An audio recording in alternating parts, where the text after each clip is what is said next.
Victoria Winner, daughter of Duke Gloria, stands before her fiancé and boldly declares that while a normal lady might cry or rage, she will do neither.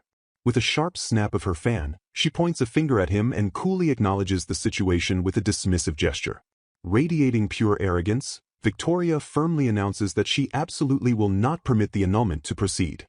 The courtroom erupts into confused murmurs as the crowd processes her refusal, leaving the prince standing there completely dumbfounded.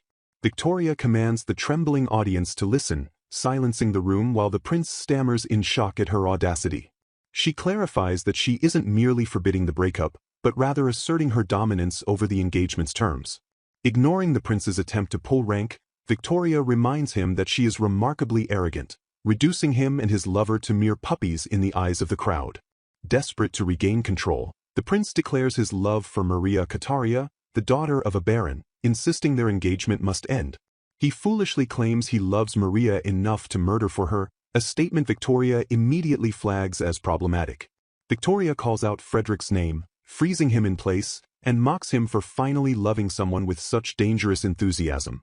She condescendingly tells him that for the country to prosper, he only needs to stay by her side as a figurehead.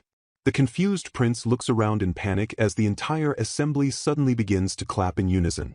Victoria ignores the prince's confusion and turns her sharp gaze directly toward Maria, addressing the baron's daughter.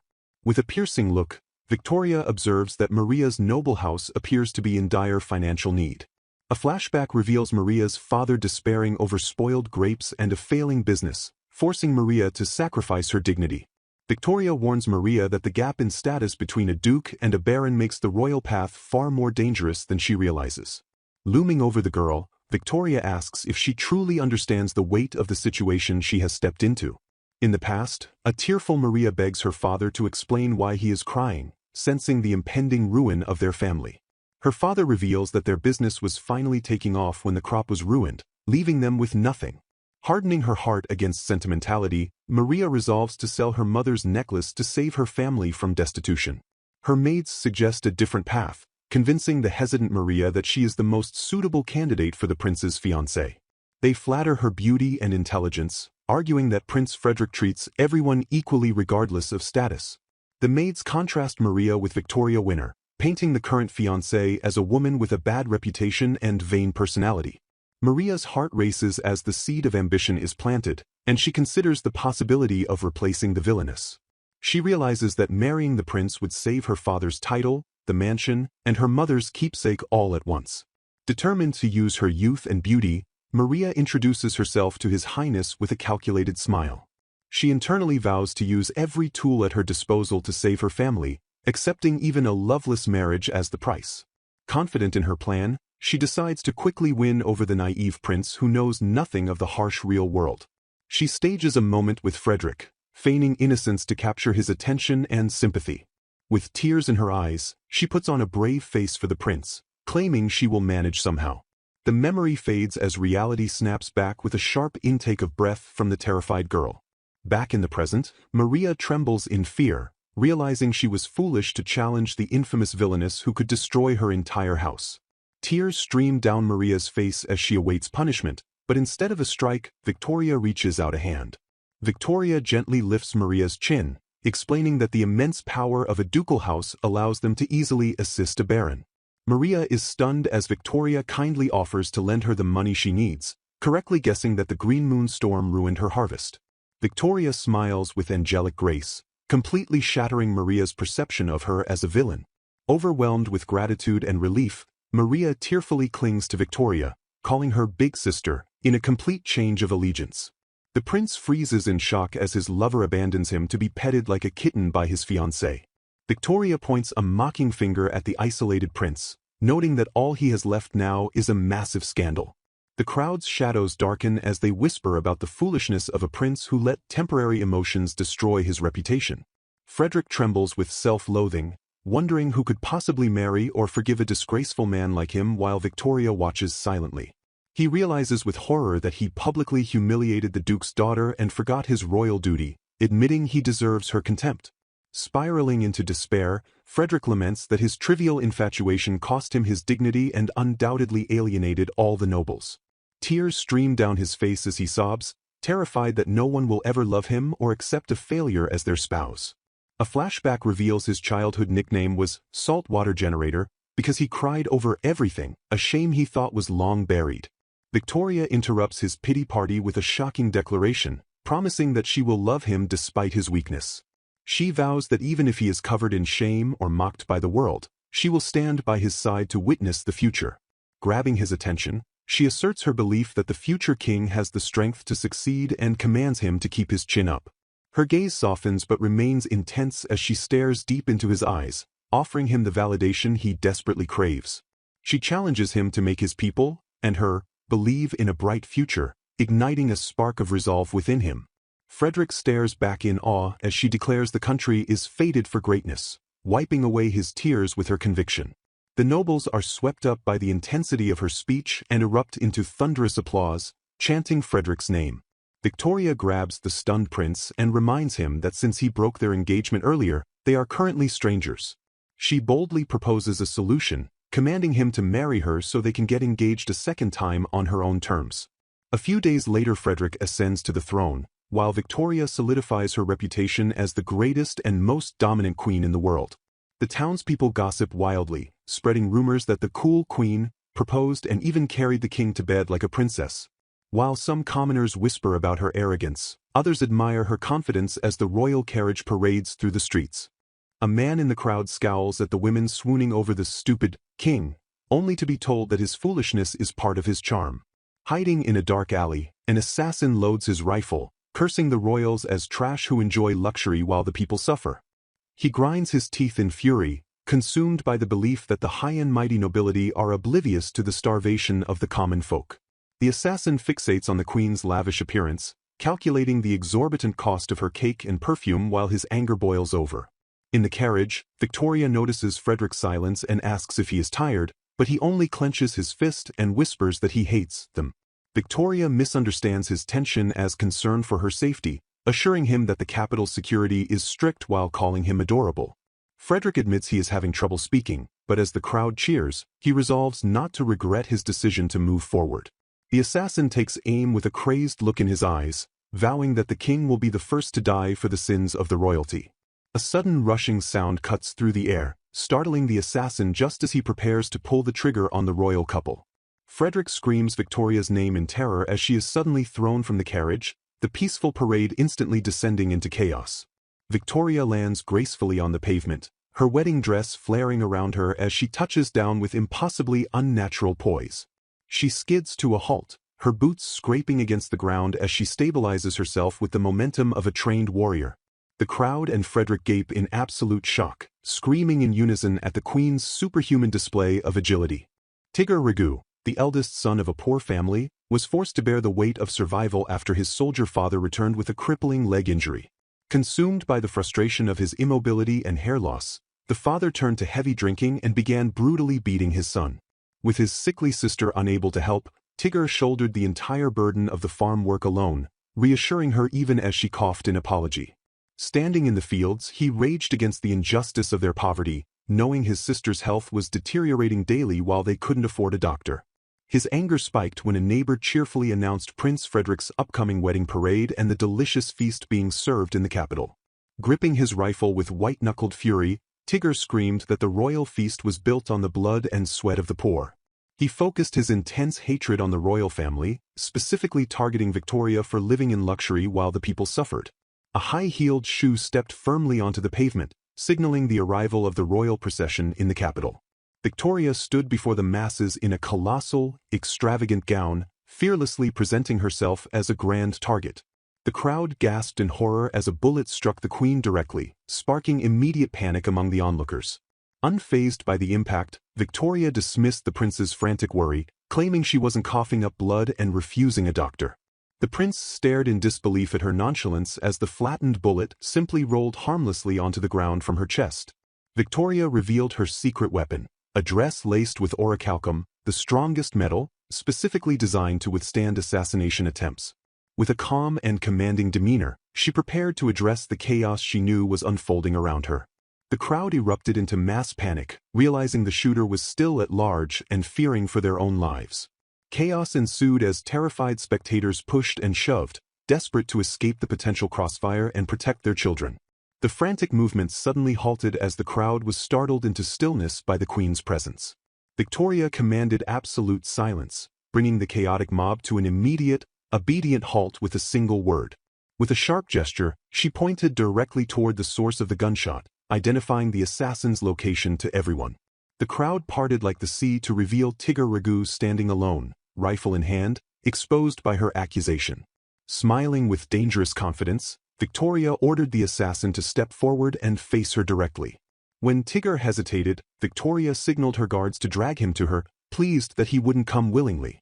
As Tigger desperately prepared to fire again, the prince tried to strike a heroic pose beside his fiancée, claiming there was no turning back. Frederick attempted to shield Victoria with his body, but she shoved him aside, calling him an idiot since she was the one wearing armor. Seeing Tigger's resolve to shoot anyone in his way, Victoria ordered the prince and her guards to stand down and let her handle it. She declared she wouldn't watch her king get hurt and stepped into the line of fire, leaving Frederick horrified. Her eyes flashing with menace, she warned the assassin that if even a scratch appeared on the prince, he would face her full wrath. The crowd and Tigger watched in awe, struck by the undeniable charisma and strength she radiated in the face of death. Tigger shook off his awe and screamed that no matter her beauty, she was still a noble and a woman who couldn't fool him. He accused her of squandering the people's money on a dress worth tens of thousands of gold, to which she coolly feigned ignorance. Victoria smirked, deducing that he thought royalty was cunning and hated her opulent appearance. He raged that while his family suffered, the lords and royalty lived comfortably at their expense, wearing fortunes on their backs. Victoria listened to his grievances without flinching and prepared her rebuttal with a thoughtful hum. She posed a piercing question to the assassin. What would he do if someone asked him to die for his country? Tigger immediately shouted that his life was his own and he would never die for such a corrupt nation. Victoria calmly validated his feelings, acknowledging that his refusal was an understandable human reaction. She then declared that unlike commoners, nobles have an absolute and inescapable duty to die for their country. She explained that nobles must lead the front lines in war and face execution first if the country falls, dying to protect their people. Touching her chest, she proclaimed that the luxury they enjoy is the price of the heavy responsibility they bear.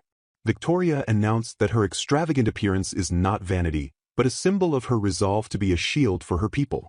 The would-be assassin stands frozen in the crowd, sweat pouring down his face as he stares in disbelief at the queen's acrobatic entrance.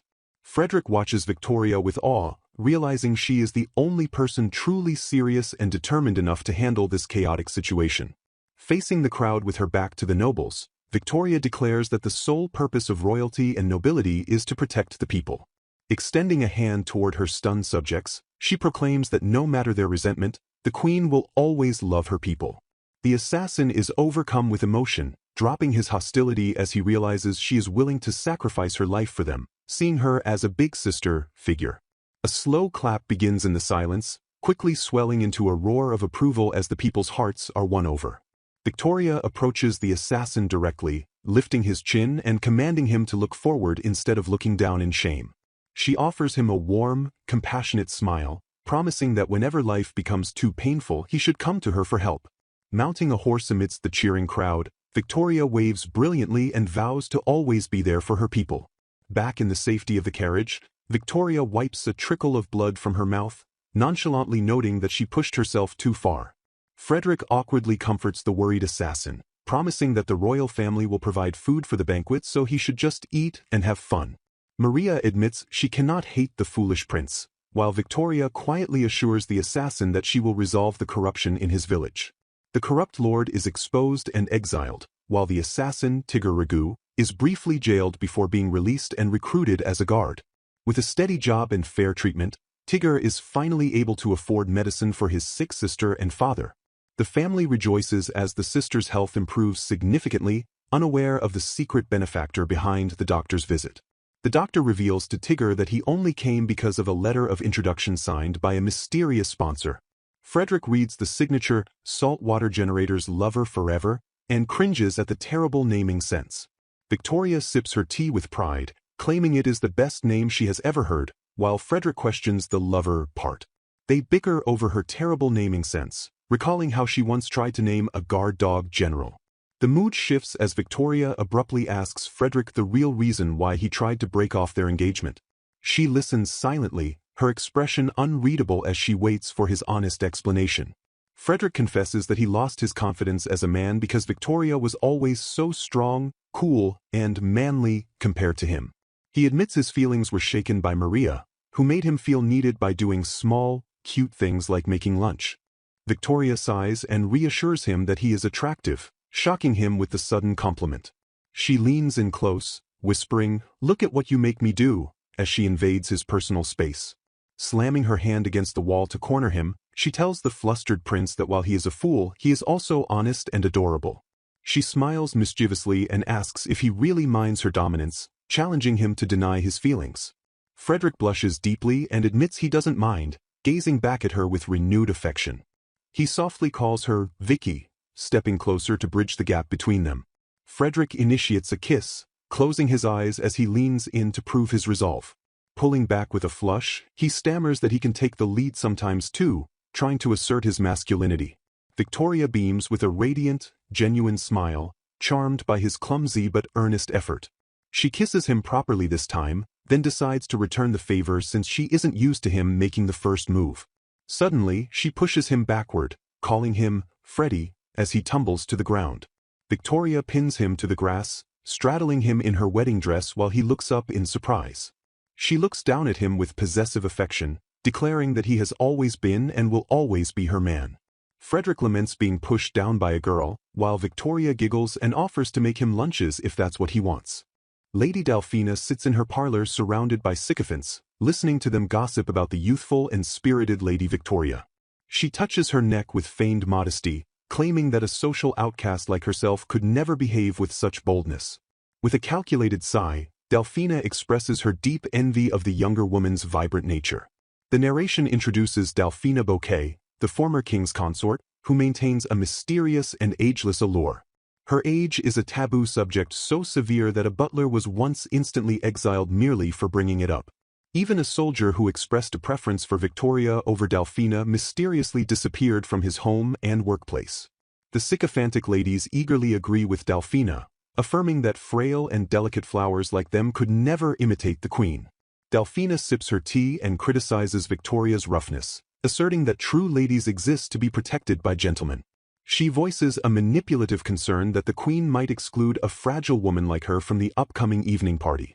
Her followers immediately reassure her, insisting that she holds the most influence in the imperial court as the flower of high society. The ladies fawn over her, promising that they will protect her no matter what happens. Despite their reassurance, Delphina admits she is still afraid to face Victoria when she ascends to the throne tomorrow. She touches her earring with a pensive look, silently calculating how to weaponize her followers' devotion. Delphina softly confesses that she would feel much more relieved if Her Royal Highness simply decided not to attend the party. The ladies gasp in horror, interpreting this as the queen trying to maliciously ostracize Delphina from high society.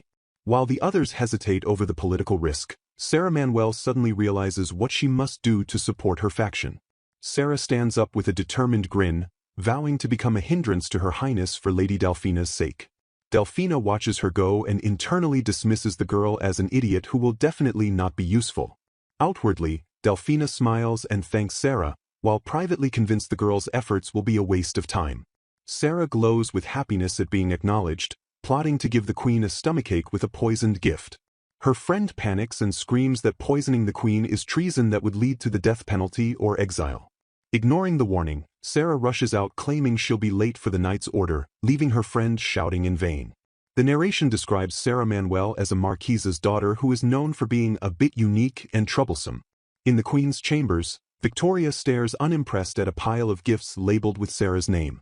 She lifts a tattered piece of fabric, noting that the presents seem to come from someone with strange intentions. The pile includes expired tea leaves, a magical girl badge, and other items that look like absolute trash. Victoria picks up a poorly stitched fish doll with a look of disgust, questioning if she is being mocked. Suddenly, her eyes land on a bottle of wine sitting innocently among the garbage. Sarah imagines the queen writhing in pain from cheap wine, unaware that she actually gifted a vintage worth 10 million gold.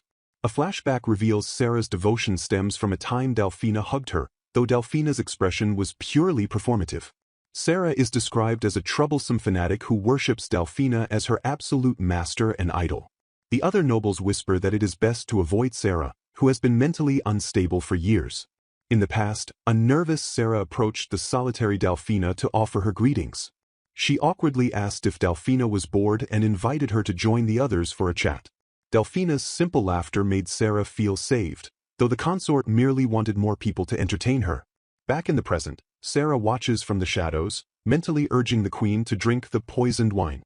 Victoria holds the wine glass up to the light, swirling the expensive liquid with an elegant motion. She spins the glass violently, teasing the hidden observer, while Sarah screams internally for her to just drink it. Suddenly, the door slams open with a loud bang, interrupting the moment and startling everyone. Sarah freezes in shock, her eyes wide as she witnesses the unexpected intrusion that disrupts her plan. The queen demands to know the intruder's business while her wolf growls menacingly at the terrified girl. Identifying her visitor, Victoria notes she is Marquis Manuel's daughter and invites her to speak if she needs something. Sarah is struck speechless, marveling that such a lofty and elevated being actually exists in this world. Gesturing to the pile of trash gifts, the queen encourages Sarah to speak her mind without hiding anything. With a regal gaze, Victoria grants the girl a formal audience and commands her to proceed. Sarah is momentarily blinded by the queen's sparkling aura, struggling to focus on her mission amidst the dazzling light. Gathering her courage, she finally blurts out her request for the queen to please not attend the evening party tomorrow. When pressed for a reason, Sarah panics and claims it is a secret for the sake of someone very important to her. She lies that this important person is extremely afraid of Her Highness, prompting the queen to ask if it is hate or fear. Victoria reasons that an unexplained absence would only cause the person to take offense and become angry. Sarah's imagination runs wild with visions of being arrested and hanged for her extreme disrespect toward the crown. Despite her panic, she resolves that she must stop the queen by any means necessary to protect Lady Delphina. The queen looms over her with an intense stare, reminding the girl that she stands before her sovereign. To Sarah's surprise, Victoria smiles and praises her for being willing to risk her life to stop her. The queen casually reveals that she knows Sarah used poison to try and give her a stomachache, praising her dedication. The realization that her plot is known hits Sarah like a physical blow, leaving her in a state of shock. She lets out a high-pitched scream of terror as the gravity of her situation crashes down on her. Standing beside the poisoned wine, the queen reveals she is the only one who knows and praises Sarah for following her heart. Victoria dismisses any potential criticism of her leniency, stating it does not matter if others think she is naive. She declares that because the crime was committed out of loyalty and love, she will grant a full pardon. When Sarah tries to stammer a denial, the queen cuts her off to reaffirm the pardon for her wicked but loyal actions. Outside the door, passing servants hear the commotion and begin to clap, completely misunderstanding the context. Victoria turns to leave, instructing Sarah to continue assisting her important person until the party tomorrow. She issues a confident challenge to meet at the evening party, refusing to pull back or run away. The eavesdropping maids whisper excitedly, convinced that the interaction was a declaration of a duel. Alone in the hallway, a confident and amused smirk plays across the queen's lips. The heavy door clicks shut, ending the audience and sealing the secret between them. The scene shifts to the queen's dressing room as the door creaks open to reveal a shadowy figure. A dark silhouette moves with a sudden swish of fabric, preparing to execute a hidden agenda. A mysterious figure pours a liquid, chuckling that this will ensure the queen cannot attend the party tomorrow. Head maid Bridget D stands trembling in the parlor, consumed by a state of absolute panic. Victoria demands a detailed explanation from the terrified maid regarding the issue with her attire. Bridget struggles to find the words to explain why the queen cannot wear her soirée dress tonight. She recounts entering the dressing room to prepare the garment, only to find a disaster waiting for her. The maid stammers that something is scattered all over the floor and has completely ruined the queen's dress. She shudders as she describes the countless sticky burrs that were spilling out of every container in the room. Bridget tearfully apologizes, explaining that it is impossible to remove the thousands of burrs from the bustle and drawers before the party. Victoria calmly asks if this means she cannot attend, then cryptically decides she will simply go without a dress. With a mysterious smile, the queen clarifies that she only said she wouldn't need a standard dress for the evening. Meanwhile, Lady Delphine stands outside the palace, being greeted by sycophants admiring her own gown. She smiles cunningly as she asks the other ladies if they have heard the latest gossip about the queen. Delphine feigns pity while spreading the news that the queen's dress is ruined and she won't be attending the soiree. Internally, Delphine gloats that doing the sabotage herself was the most reliable option after Sarah failed. She wipes a fake tear while thinking that her life would be over if anyone had caught her planting the burrs. Delphine triumphantly declares to herself that high society is finally hers and she has won this evening. She fantasizes about the queen fleeing in shame, allowing all political power to flow into her own faction. Listing her conquests, she notes that the current king cares for her and the previous king is already hers. She views high society as a field she has personally cultivated and refuses to believe she could ever lose her position. In her mind, she arrogantly dismisses the fawning nobles around her as nothing more than common seed potatoes. The narrative reveals that Delphine Bouquet is actually the daughter of a baronial family dedicated to agriculture. Despite her beautiful and noble appearance, her mindset remains fundamentally rooted in the logic of a farmer. As a child, she was wild and resilient, picking flowers to suck out the nectar and cleaning them of ants. The previous king loved her for this contrast, amused that such a flashy woman possessed strange farming knowledge. Winning the game of nobility became her reason for living, transforming her into the bewitching and cultivating royal mistress. Drunk on the feeling of victory, she revels in the attention of the crowd flocking to her side. The doors to the hall suddenly slam open, commanding the immediate attention of every guest in the room. The chatter dies down instantly as the announcer heralds the arrival of the king. A collective gasp sweeps through the room as the announcer adds that the queen has also arrived. Delphine's eyes go wide in shock, unable to comprehend how her sabotage failed to stop her rival. Victoria enters wearing a stunning white military-style suit, radiating charisma and defying all gender norms. The noble ladies in the crowd blush and scream in excitement, captivated by the queen's handsome appearance. Delphine furiously accuses Victoria of insolence for dressing as a man at a royal ball. Victoria calmly replies that such behavior is indeed allowed, completely unfazed by the outburst. She looks down at her mistress and declares that she is the rule, demanding Delphine listen. The king stands silently in the background, accepting that while he is technically the rule, he won't argue with her. Delphine screams a bizarre, farmer-themed insult, calling Victoria a split-tip carrot that can't be shipped off. Victoria smirks at the hissing mistress, reminding her that as the queen, she holds a fairly important rank regardless of factions. She acknowledges the rumors of her own stubbornness but offers to extend a courtesy to her enemy. With a charming smile, Victoria extends her hand and asks Delphine to be her partner for the dance. Delphine stares blankly at the offered hand, completely caught off guard by the queen's unexpected move. Queen Ostwen sweeps Lady Delphine into a fast waltz, surprising onlookers who realize the queen is unaccustomed to leading the man's part. A malicious internal voice plots to casually disrupt the dance and make the queen fall flat on her face.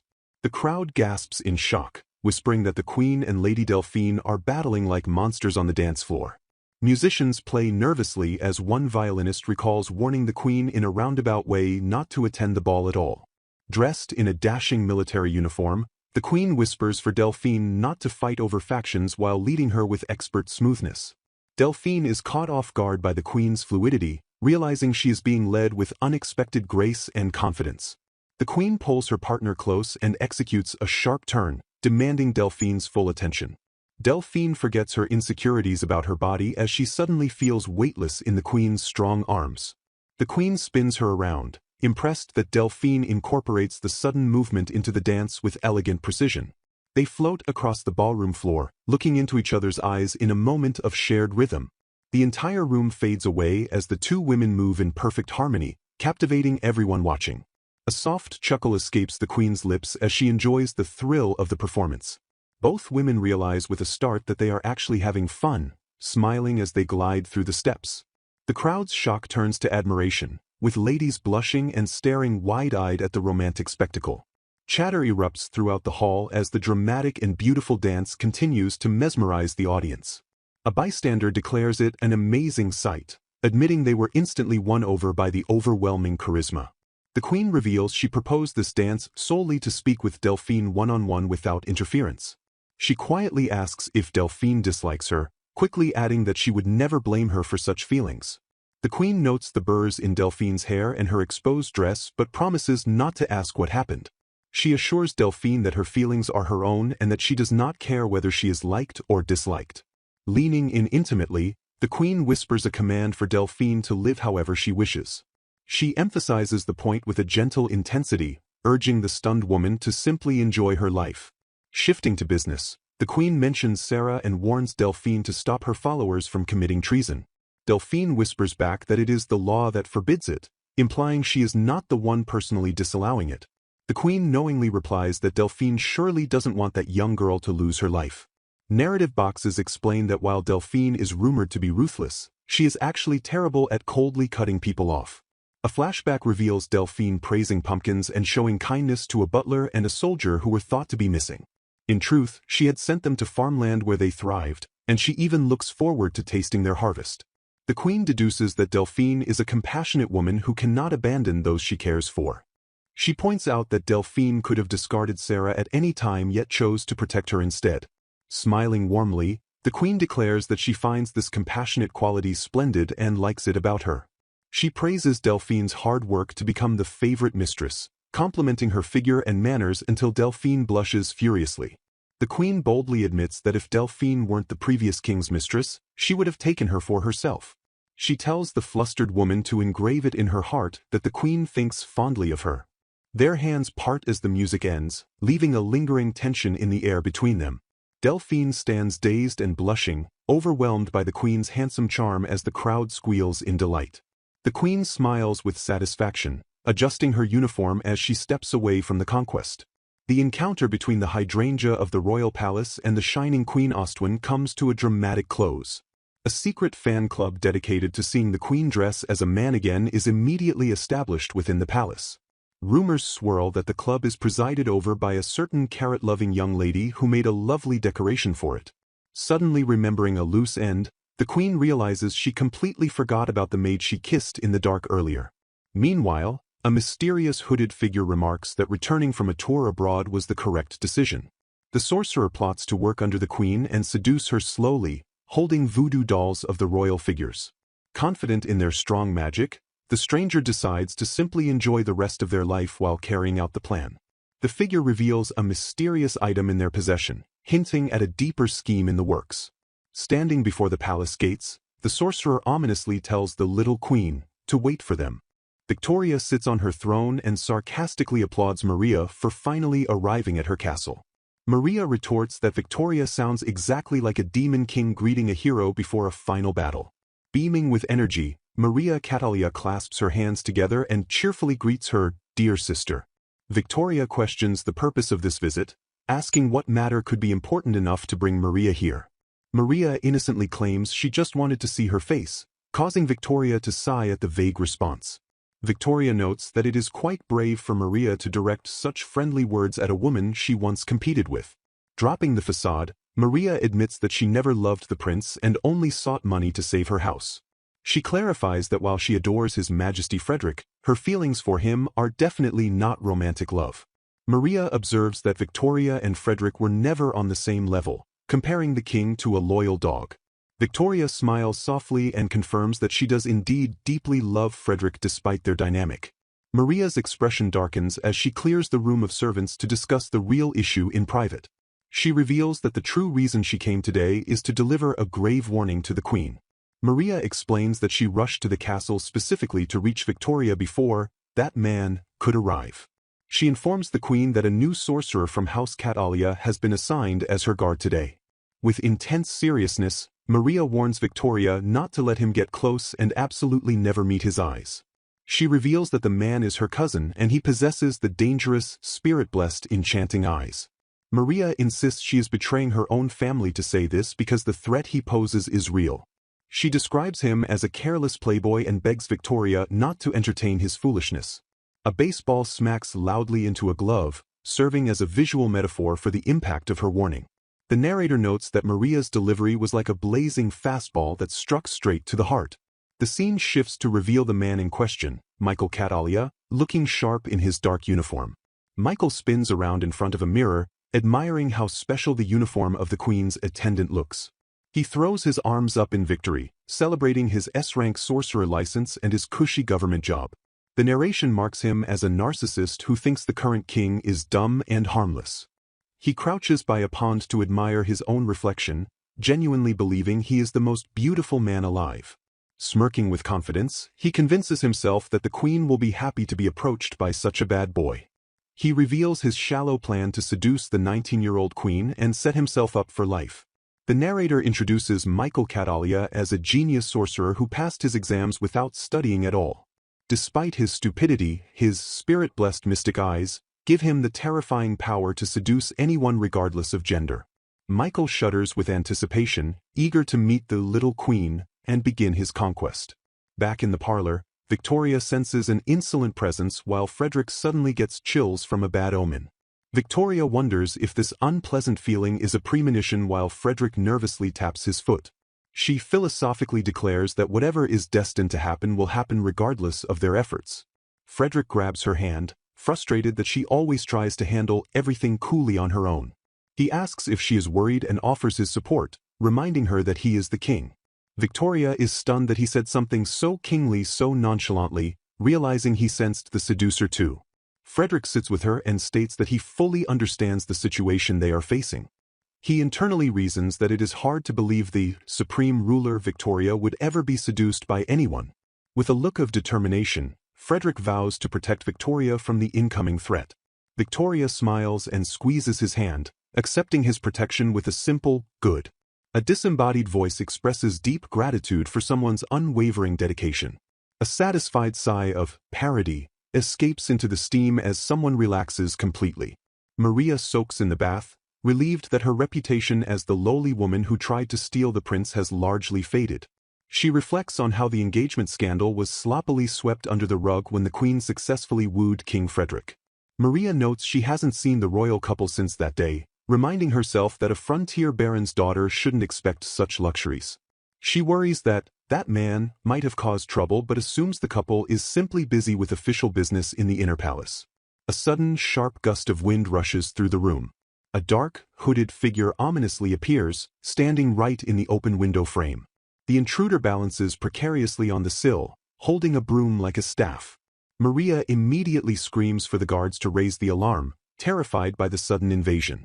The intruder panics as she reaches for a magic bell that summons soldiers, begging her not to get him arrested.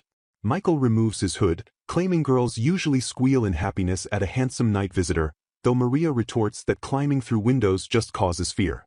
He jokes that she won't fall for him and remarks that he is already used to seeing her mystic eyes. Leaning in uncomfortably close, Michael asks his cousin Maria if she gave the little queen any funny ideas.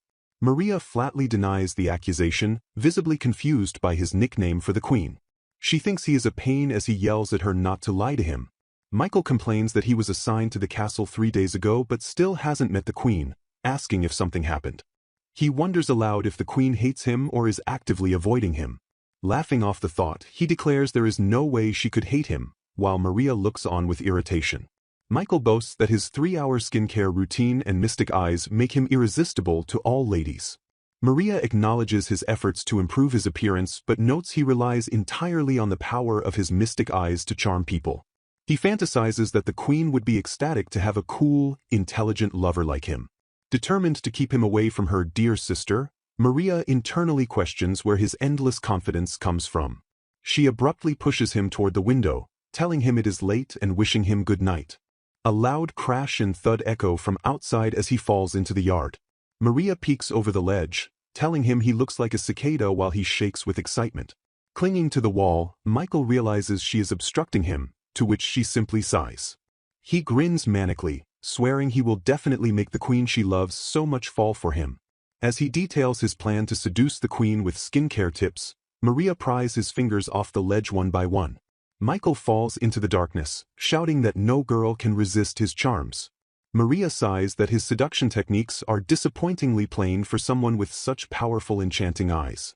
3 days later in the inner palace, the queen tells Frederick she wants to go outside. Frederick looks hurt, asking if she no longer wants him to protect her. She reaches out to him, assuring him that is not the issue at all. Frederick panics, fearing that the moment she steps outside, another man might take her away. The queen watches silently as he spirals into anxiety. He stomps his feet like a child, insisting there is no chance he would ever choose anyone but her. He claims to love her uneasiness but then questions how he could look at anyone else when he treasures her so much. The queen rises and tells him to just hold on a little bit longer. She explains she is having an anti-magic ring made to nullify enchanting effects and asks him to stay in the inner palace until it is ready.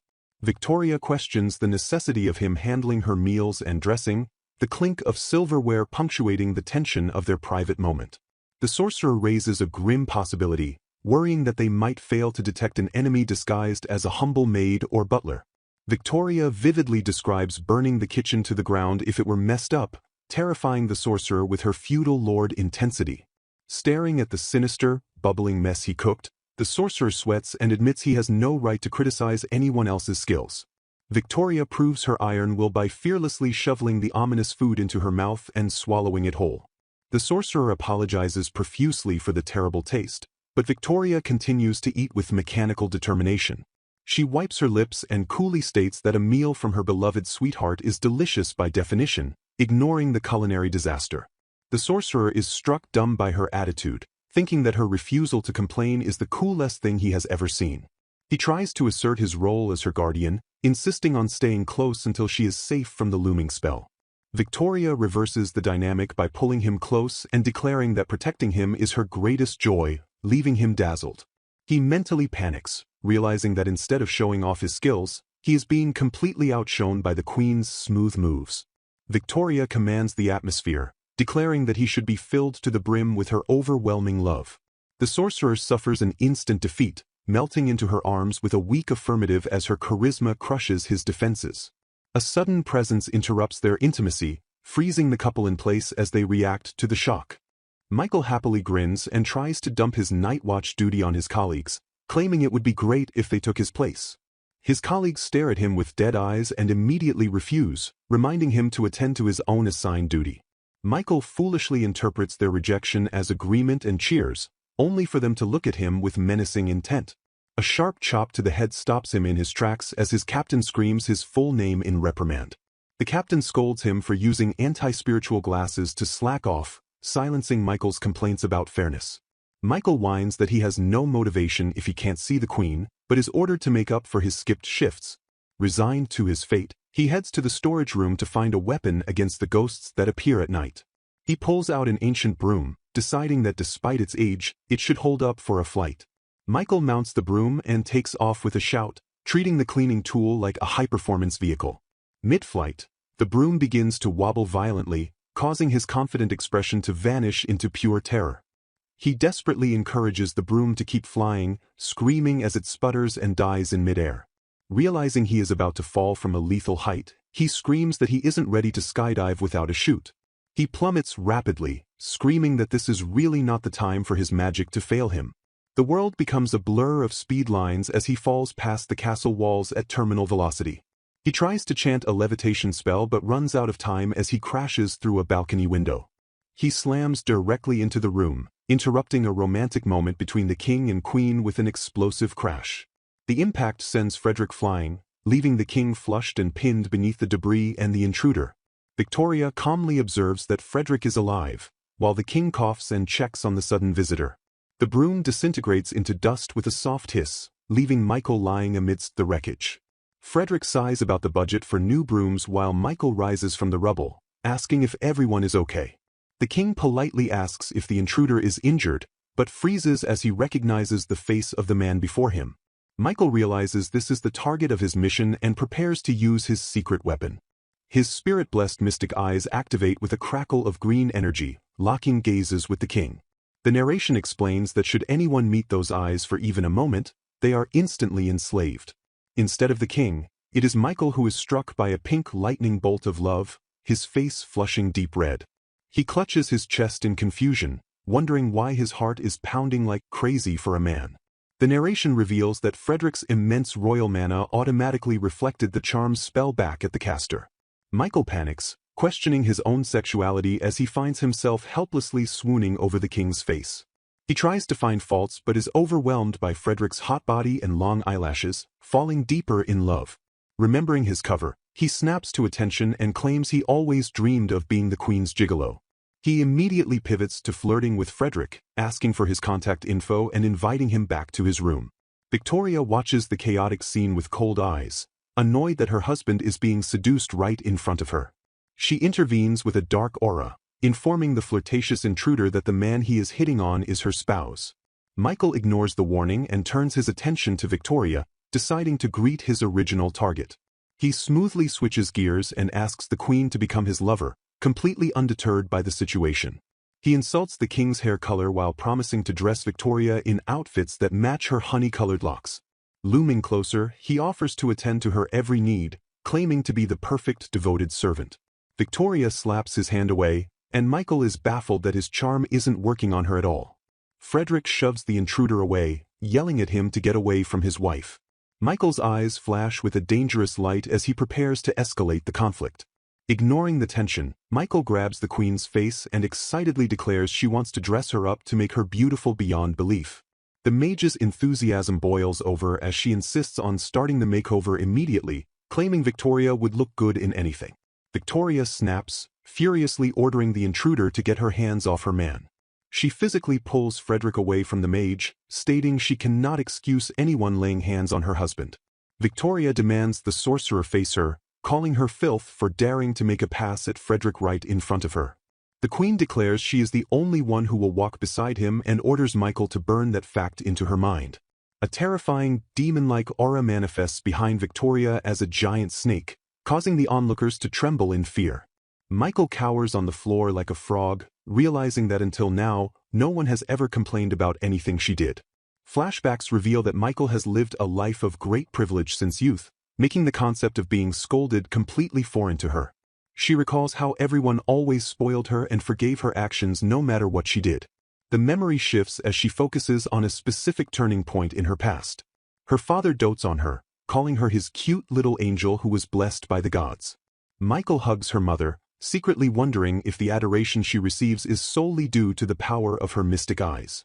Following that moment, she hardly met her mother again and was eventually relegated to the academy dormitory by her father's orders. At school, a classmate cheerfully asks Michael if she wants to walk to their next class together.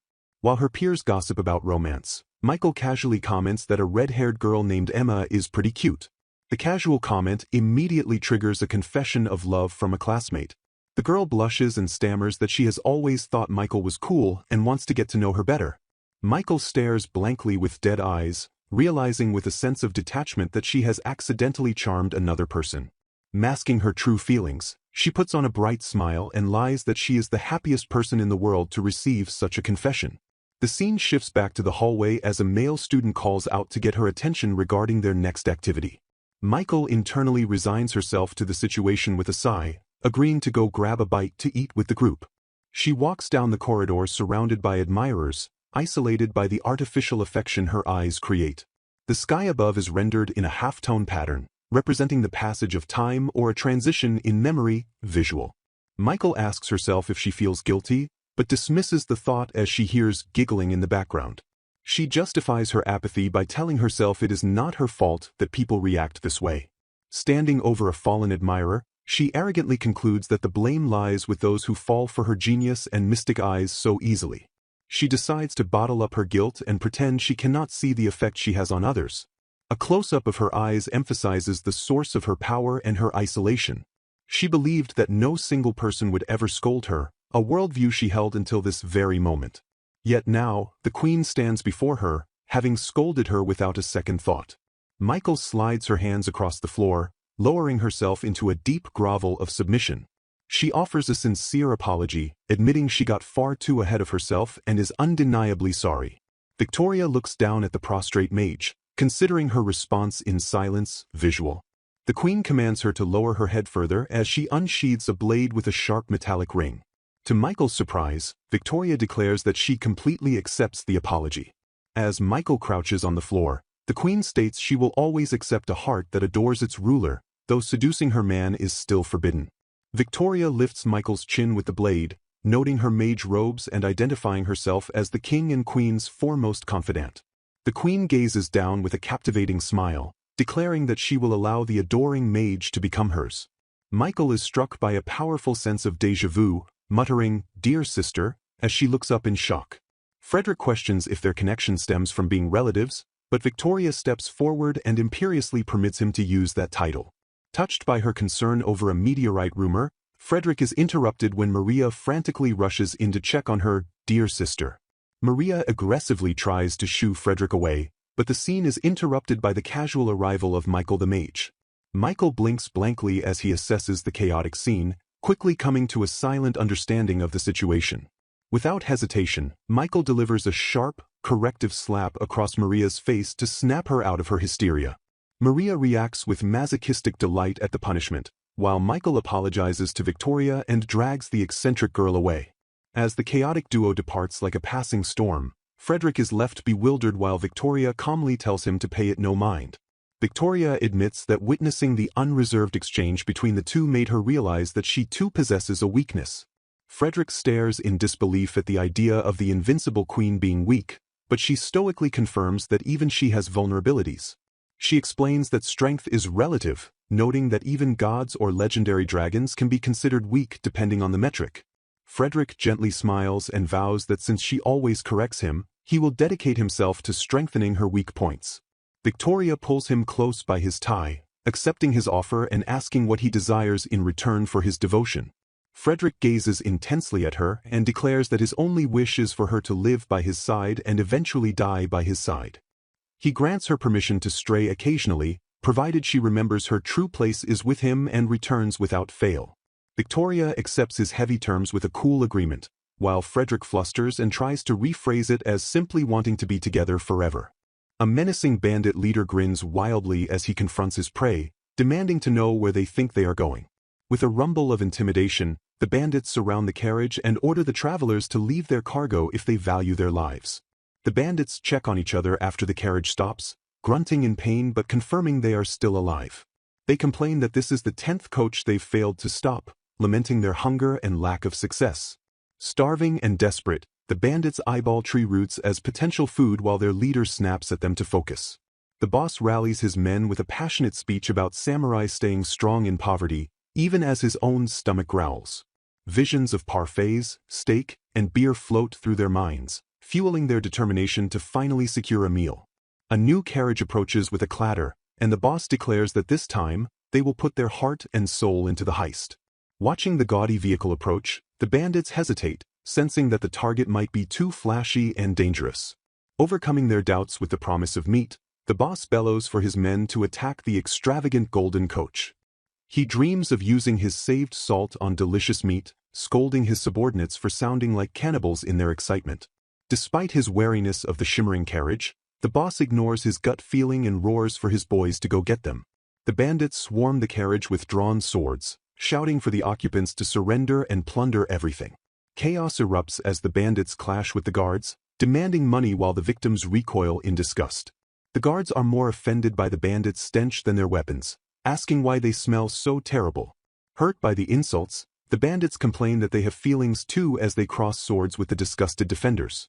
The guards yell at the bandits to go home and take a bath, causing the thieves to fume and wonder if they really smell that bad. Ignoring the hygiene critique, the boss creaks open the carriage door, betting his money on heaps of treasure inside. He pauses as a pleasant scent wafts out, sniffing the air in confusion before seeing the occupant. A blinding light shines from within the carriage, leaving the bandits awestruck by the radiant aura of the woman inside. They stare in disbelief at the insanely beautiful young lady, wondering if they have stumbled upon a literal goddess. Completely enchanted by her sparkles, the rough men blush and gawk, captivated by her divine appearance. The boss creeps closer with a lecherous grin, praising her pretty hands and declaring he's falling for her drop-dead gorgeous looks. The mood shifts instantly as a shark-like aura manifests behind her, and she coldly questions his demand for loving. Her entire being glows with a dangerous pressure, causing the bandits to realize too late that this lass is a threat. The boss frantically grabs her and holds a knife to her throat, warning the guards that she won't get away with a scratch if they resist. Victoria calmly accepts the situation and orders her guards to leave her behind and go take a bath, showing zero fear. She negotiates with the bandit, offering to go with him willingly in exchange for the release of her guard. The bandit boss is baffled by her arrogance, asking if she understands her precarious position with a knife at her throat. Victoria haughtily informs him that she is the queen and suggests he treat her with the utmost respect. Back at the palace, a frantic messenger bursts in to inform King Frederick that the queen has been kidnapped by bandits. Frederick's expression darkens instantly as he processes the news, realizing exactly which queen has been taken. A terrifying aura of rage explodes from the king, cracking the very air around him with black lightning. Servants rush to calm him, shocked to see the usually mild-mannered monarch displaying such open fury. Frederick is consumed by regret for not letting Michael escort her, terrified that the bandits might be doing unspeakable things to his wife. He slams his hand down and demands to know exactly where she disappeared, ordering the immediate mobilization of troops. Shouting with intensity, he orders the entire magician corps to move out and declares he will depart personally to save her. A maid tries to reason with him, but he ignores her shock at his decision to lead the army himself for the sake of one person. Frederick shouts that he cannot sit back and do nothing when his wife is in peril, rejecting any suggestion of passivity. The narrator notes that in his panic, the king has completely forgotten that his wife is actually the supreme ruler who can crush bandits easily. Frederick rides off telling the disguised Michael to stay safe, while the bored mage yawns as soon as he is gone. Michael picks up a piece of fruit and comments that it is quite delectable. She finishes the snack, noting that while plain, it is at least nutritious, and thanks her captors. The watching bandits whisper that she is obviously lying about her identity, though one admits she acts like a queen through and through. One bandit whines that a queen should be fragile, complaining that her strong backbone shatters his dreams. Despite his complaints, he blushes intensely as he stares at her. He internalizes that she is like a pearl in a seafood market or a jewel in a dunghill, admitting she looks better the more he stares. The bandits devolve into creepy muttering about wanting her to step on them or look down on them, mixing in risky fetishes. Their leader yells at them to get their heads out of the gutter and stop drooling, quoting a samurai proverb about dignity. The uneducated bandits whisper amongst themselves, completely confused by the word samurai. Zoff runs in shouting that there is trouble, asking the leader George if he has a minute. He lies that a comrade ate poisonous mushrooms and fled, tricking the leader into going to the basement to get raisins for the queen. As the leader leaves to help, the remaining bandits celebrate that their nice boss fell for the trick. With the nuisances gone, they turn their predatory attention to Michael, declaring they will be forgiven for doing something lewd. Michael's eye is shown in a sharp close-up as she silently observes them visual. She calmly asks if they are nervous as they loom over her. Likening the situation to a game of red light, green light, she sits calmly in her chair.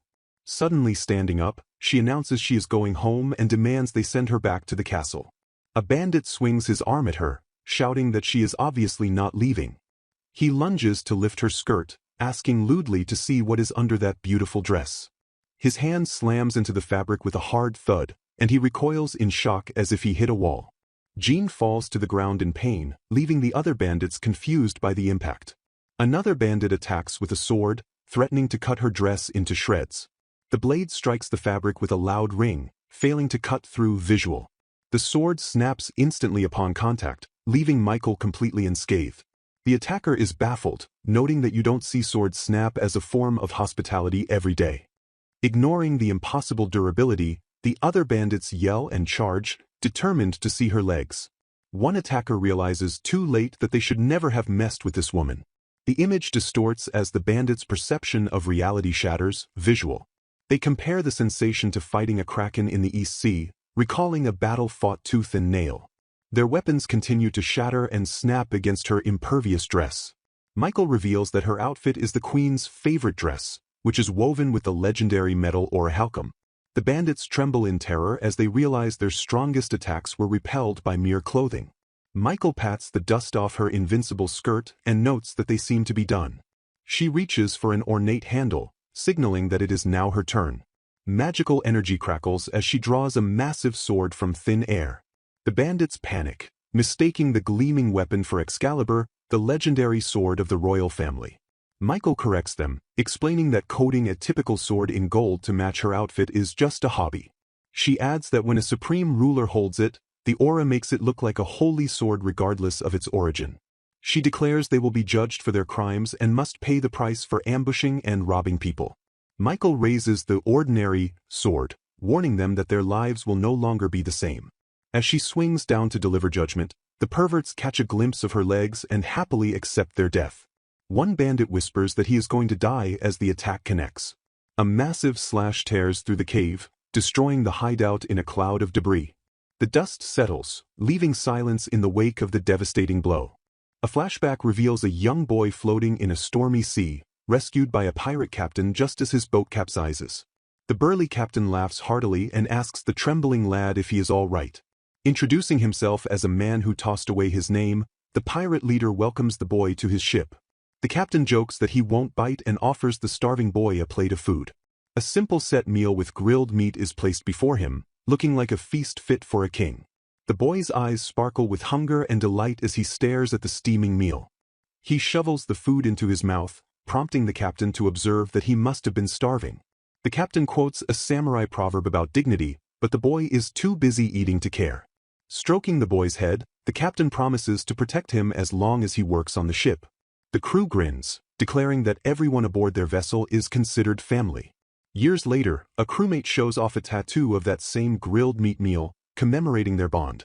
The boss reveals his own chest tattoo of the ocean, expressing his satisfaction with the vast sea.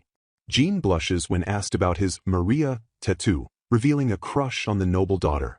The boss grins with wild ambition, declaring that if he can't be a king, he'll be the pirate king. The era ends in flames as an anti-piracy law passes and mobs demand the extermination of all pirates. The golden age of piracy is crushed by the new law, forcing the crew to abandon the sea. Stepping onto land for the first time, the former captain shakes with fear at the solid ground beneath him. Mastering his fear, he roars for his scallywags to follow him into their new life as bandits. Back in the present, Michael hums a tune while testing his new broom high above the forest. He praises the broom's stability, enjoying a smooth flight despite the urgent situation. Michael reports to the king that the dense darkness makes it impossible to spot the queen from the air. Frederick looks so despondent that Michael feels compelled to comment on his gloomy face. The king admits he isn't worried about the queen's safety, but rather terrified of what she might do to the bandits. Michael asks what kind of monster the king thinks his wife is, wondering about her true nature. He jokes that she might cook a full-course meal with her navel to lighten the heavy mood. Michael tries to play peekaboo with the depressed king, who begs him to stop the foolishness. With a confident smile, Michael assures the king that they will undoubtedly find Her Majesty. The aerial patrol unit arrives and kneels on their brooms, promising to bring back good news. Michael watches the king and thinks that his lack of royal arrogance makes him somewhat adorable. The charm spell breaks, and Michael realizes he definitely prefers the powerful queen over the king. A massive lightning bolt strikes the forest, signaling the queen's location with a blinding flash. Victoria stands unscathed amidst the electrocuted bandits, proving she was the danger all along. She calmly asks the bandit leader if he realizes that returning to the capital means certain execution. The boss steps forward to shield his crew, shouting that he takes full responsibility for their crimes. He begs her to kill him alone, desperate to save his family from the punishment they deserve. Victoria asks if this bandit life is truly what he chose, or if he was forced into it by circumstance. Clenching her sword, she questions her own rule, furious that she let people fall into such poverty. She commands them to live their lives beautifully and become the foundation of her kingdom instead of dying. Reminding them that they only live once, she offers them a chance at redemption. Victoria orders them to discover the joy of living with others and working the land as free men. An elder leader advises the group to prioritize their health by eating delicious food and sleeping in warm beds every night. A bandit shrieks for his mother in sheer terror, his face contorted with the realization of his defeat. The remaining bandits stare in open-mouthed shock, unable to comprehend the sudden turn of events. One of the men stammers in confusion, trying to connect the dots regarding the queen's identity. Victoria smiles warmly at her husband, causing Frederick and the disguised Michael to freeze in stunned silence. She apologizes for the delay while Frederick frantically reminds her that using his real name reveals his identity to everyone. Frederick surveys the pile of unconscious bandits, realizing his wife defeated them all without needing his rescue squad. Victoria claims she cannot carry the bodies herself and orders the soldiers to haul them to the capital for judgment. As the soldiers lug the captives away, Michael presents a retrieved item to the couple under the starlit sky. Frederick turns to Victoria in the privacy of the woods and asks what she wants now that they are finally alone. Overcome with relief at her safety, he tentatively asks permission to embrace her. Victoria smiles expertly and grants the request, framing her consent as obedience to her king's wish. Frederick blushes and clarifies that his desire comes from his heart, not from his royal authority. He pulls her into a tight hug, feeling happy despite his frustration that she managed to take control of the moment. Victoria rests her head against him, whispering that there is no reason for her to ever refuse his affection. Frederick confesses his terrifying worry, admitting he feared someone might have harmed her because of her beauty. She assures him she is untouched, declaring that he is the only one she would ever permit to lay a hand on her. He swears a reciprocal oath, promising that as her chosen companion, no one but her will ever touch him. An arrow suddenly whistles through the air, interrupting the tender moment with deadly intent. Frederick shouts in horror as the projectile strikes Victoria directly in the back. Panic erupts as Frederick screams for help while his wife collapses to the ground. Michael identifies the attackers as bandits and orders the relief squad to assemble immediately. To everyone's shock, Victoria stands up unharmed, noting that the attack was surprisingly effective. She reveals she lined her undergarments with orichalcum for protection before leaving the kingdom. Michael inspects the arrow, identifying the tip as rare orichalcum ultra that only a wealthy foreigner could acquire. The queen realizes this wasn't random banditry, but a targeted assassination attempt by someone with powerful connections. She orders an immediate return to the castle, her demeanor shifting from romantic to regal. A dark aura of rage radiates from her as she vows to have a word with the person who dared to shoot her. The pressure of her anger terrifies the onlookers, who struggle to describe her intense determination. She dramatically commands the return march, striking a pose that screams absolute authority. The soldiers snap to attention and roar their affirmative response to her command. Frederick scoops Victoria up into a princess carry, ignoring the usual power dynamic as he prepares to move. He lifts her effortlessly into his arms, signaling his intent to take care of her physically, visual. When she protests that she can walk, he silences her and insists her leg must be hurting. A gentle smile graces her lips as she accepts his care without further argument, visual. She agrees softly, acknowledging that caring for one's spouse is indeed a noble thing. The soldiers watch in awe, shocked to see the king carrying the queen instead of the reverse. The scene shifts to a coastal village where fishermen haul in a massive catch of fish. The locals thank their guests for the help, noting how lively the village has become since they arrived. A cheerful man announces lunch, presenting a platter of massive rice balls to reward their hard work. The former pirate boss watches her crew eat heartily, noting with a smile that even a samurai gets hungry while working. The narrator reveals that these former pirates have opened their hearts and integrated into the peaceful seaside fishing village. Gazing out at the vast ocean, the crew wonders aloud if their comrade George is doing okay on his own. Far away in the capital, George stands before a majestic cathedral, confident that his friends believe he is doing well. He introduces himself with a crisp salute, determined to keep his feet on the ground and live with all his might as a new recruit. His serious demeanor vanishes instantly as he immediately asks a restaurant server if they serve a grilled meat set meal. Elsewhere, a shadowy figure reacts with shock and anger upon receiving the report that their latest plan has failed. The villain strokes his cat while fuming that the expensive orichalcum Ultra Next device was interrupted by a vexing little girl. He yells at his subordinate, furious that the products he confidently bought from the Demon Kingdom proved useless. Rubbing the cat's belly, he suggests that since the target's nation is adept in magic, they should use magic to finish off the queen. His eyes narrow with menacing intensity as he commands his agent to make the necessary preparations before the queen returns. The subordinate smiles with a chilling calmness, acknowledging the order to destroy the target. Bowing respectfully, the agent accepts the deadly contract, promising to fulfill the customer's wish. Frederick notices the heavy fatigue weighing on Victoria's features and comments on her exhausted appearance. Victoria confesses that her listlessness stems from a poison coursing through her veins while she tries to outmaneuver a mastermind. She calmly reveals that the toxin is spreading and threatening to paralyze her, shocking the king with the severity of her condition.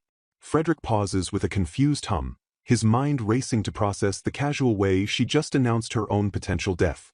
Exploding with the panic of a worried mother, Frederick screams at her for hiding such a critical life-or-death detail. Victoria explains that willpower is holding back the ancient curse-based toxin, while Frederick frantically insists on calling a doctor. Michael interrupts the panic with a laugh, finding the idea of fighting a curse with sheer spirit absolutely hilarious. The sorcerer dismisses curses as obsolete relics of the past, comparing them to dried-out, rubbery tangerines. He mocks the archaic method, expressing disbelief that anyone would still use a fossil like a straw doll in the modern era. The group struggles to identify the object, confusing a voodoo doll with a Labrador or a matador in a moment of stupidity.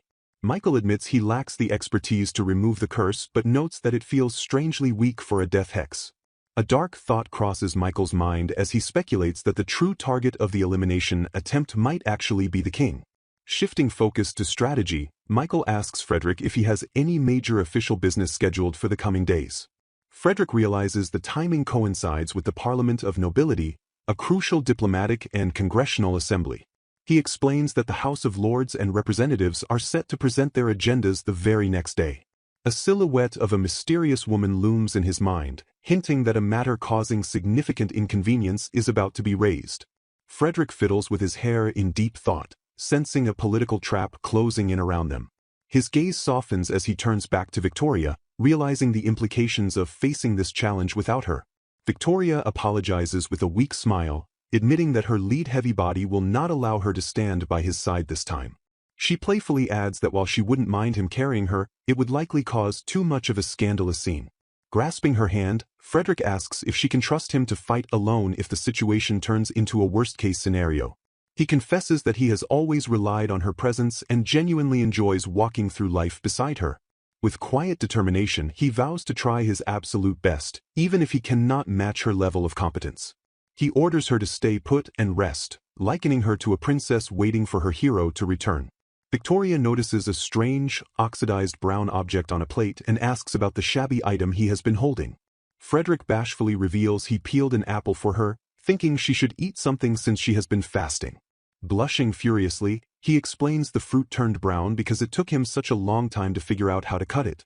Victoria takes a bite of the oxidized fruit and smiles warmly, declaring that it tastes good despite its appearance. She promises to recover quickly, citing the proverb that good things come to those who wait as she settles in to rest. Frederick steps into the hallway, resolving to gather information and prepare for the upcoming debate until the day arrives. He walks with a firm step, steeling his resolve to give the coming conflict his absolute all for her sake. A woman suddenly intercepts him in the corridor, offering a polite greeting to His Majesty. Frederick pauses, staring at the woman with a look of recognition mingled with hesitation. The woman claims to know him, but Frederick politely shuts her down by stating she is an unfamiliar face. She introduces herself as the First Lady-in-Waiting of the Inner Palace, claiming she was sent there to work. Narration reveals this title is merely a pretext used to introduce noble women as unofficial concubines under the guise of attendants. The woman feigns hurt at his coldness but graciously admits she cannot blame him for not being informed. She steps closer with a sly smile, offering to enlighten him about the situation herself. Squeezing his arm intimately, she invites His Majesty to follow her, leading him away with a seductive guide. Frederick follows but notes internally that she smells like sunshine rather than flowers, sensing something different about her perfume. Victoria bluntly tells the lady she smells like a cat, leaving the woman confused by the sudden comment.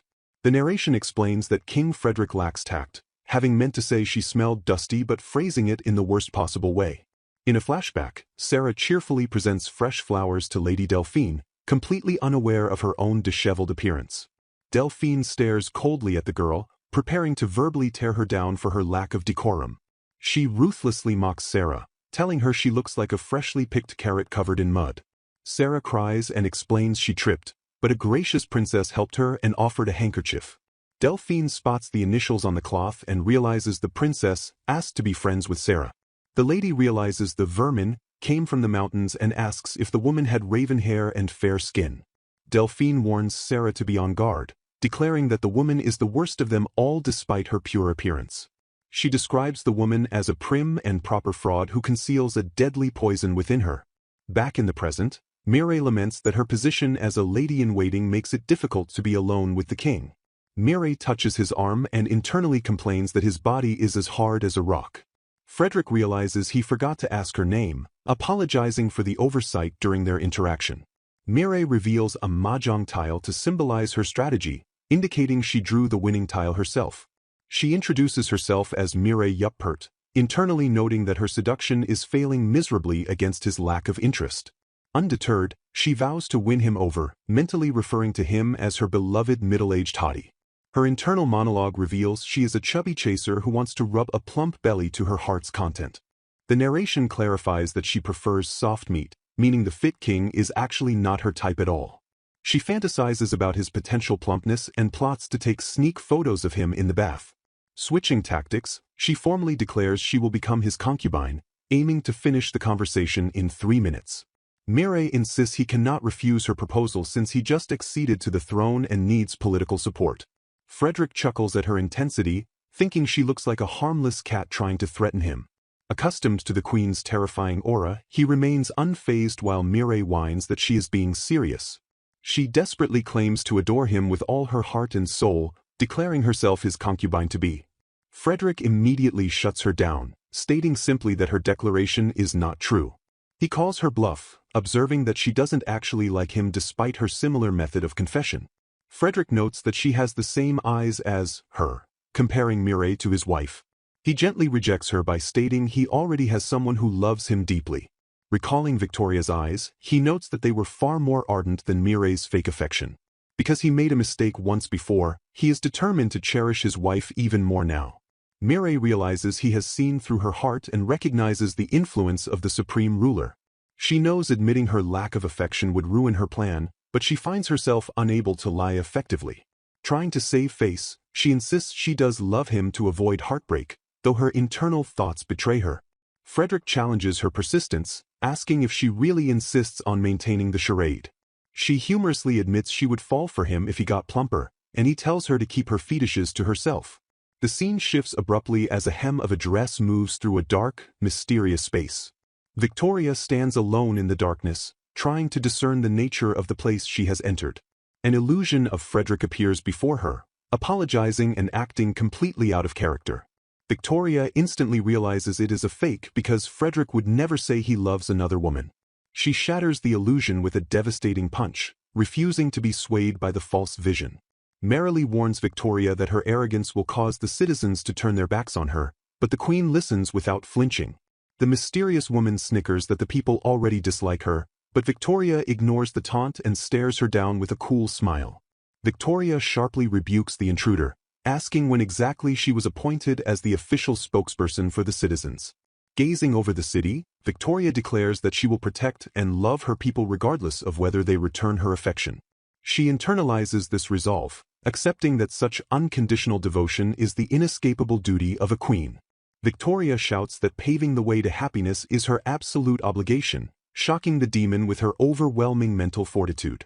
The demon shifts tactics, whispering ominously that there is absolutely no escape from this sealed dimension.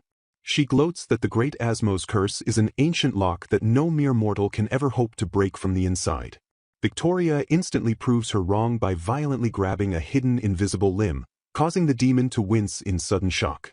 The demon screams in agony as Victoria mercilessly crushes the appendage, cursing the queen for her godlike strength. Victoria scolds the creature for touching a lady, while the demon furiously protests that she is the one having her sensitive area crushed. Ignoring the screams, Victoria demands the details of the spell while ruthlessly pulling on the demon's tail. The demon breaks under the pain and reveals it is an ancient curse known as the Princess Favorite. She explains that she plays the role of Prince Charming and the only way to break the eternal slumber is a kiss between them. Victoria cracks her knuckles with a menacing sound and sits down heavily, prompting a confused cry from her victim who is being used as a chair. She rejects the role of a damsel, declaring that she is the queen and a savior who rescues others rather than waiting to be saved. With a confident smile, Victoria asserts that she prides herself on being the most exemplary knight in existence. The demon watches in horror as the queen dispels the magic through sheer willpower, destroying the curse from the inside out.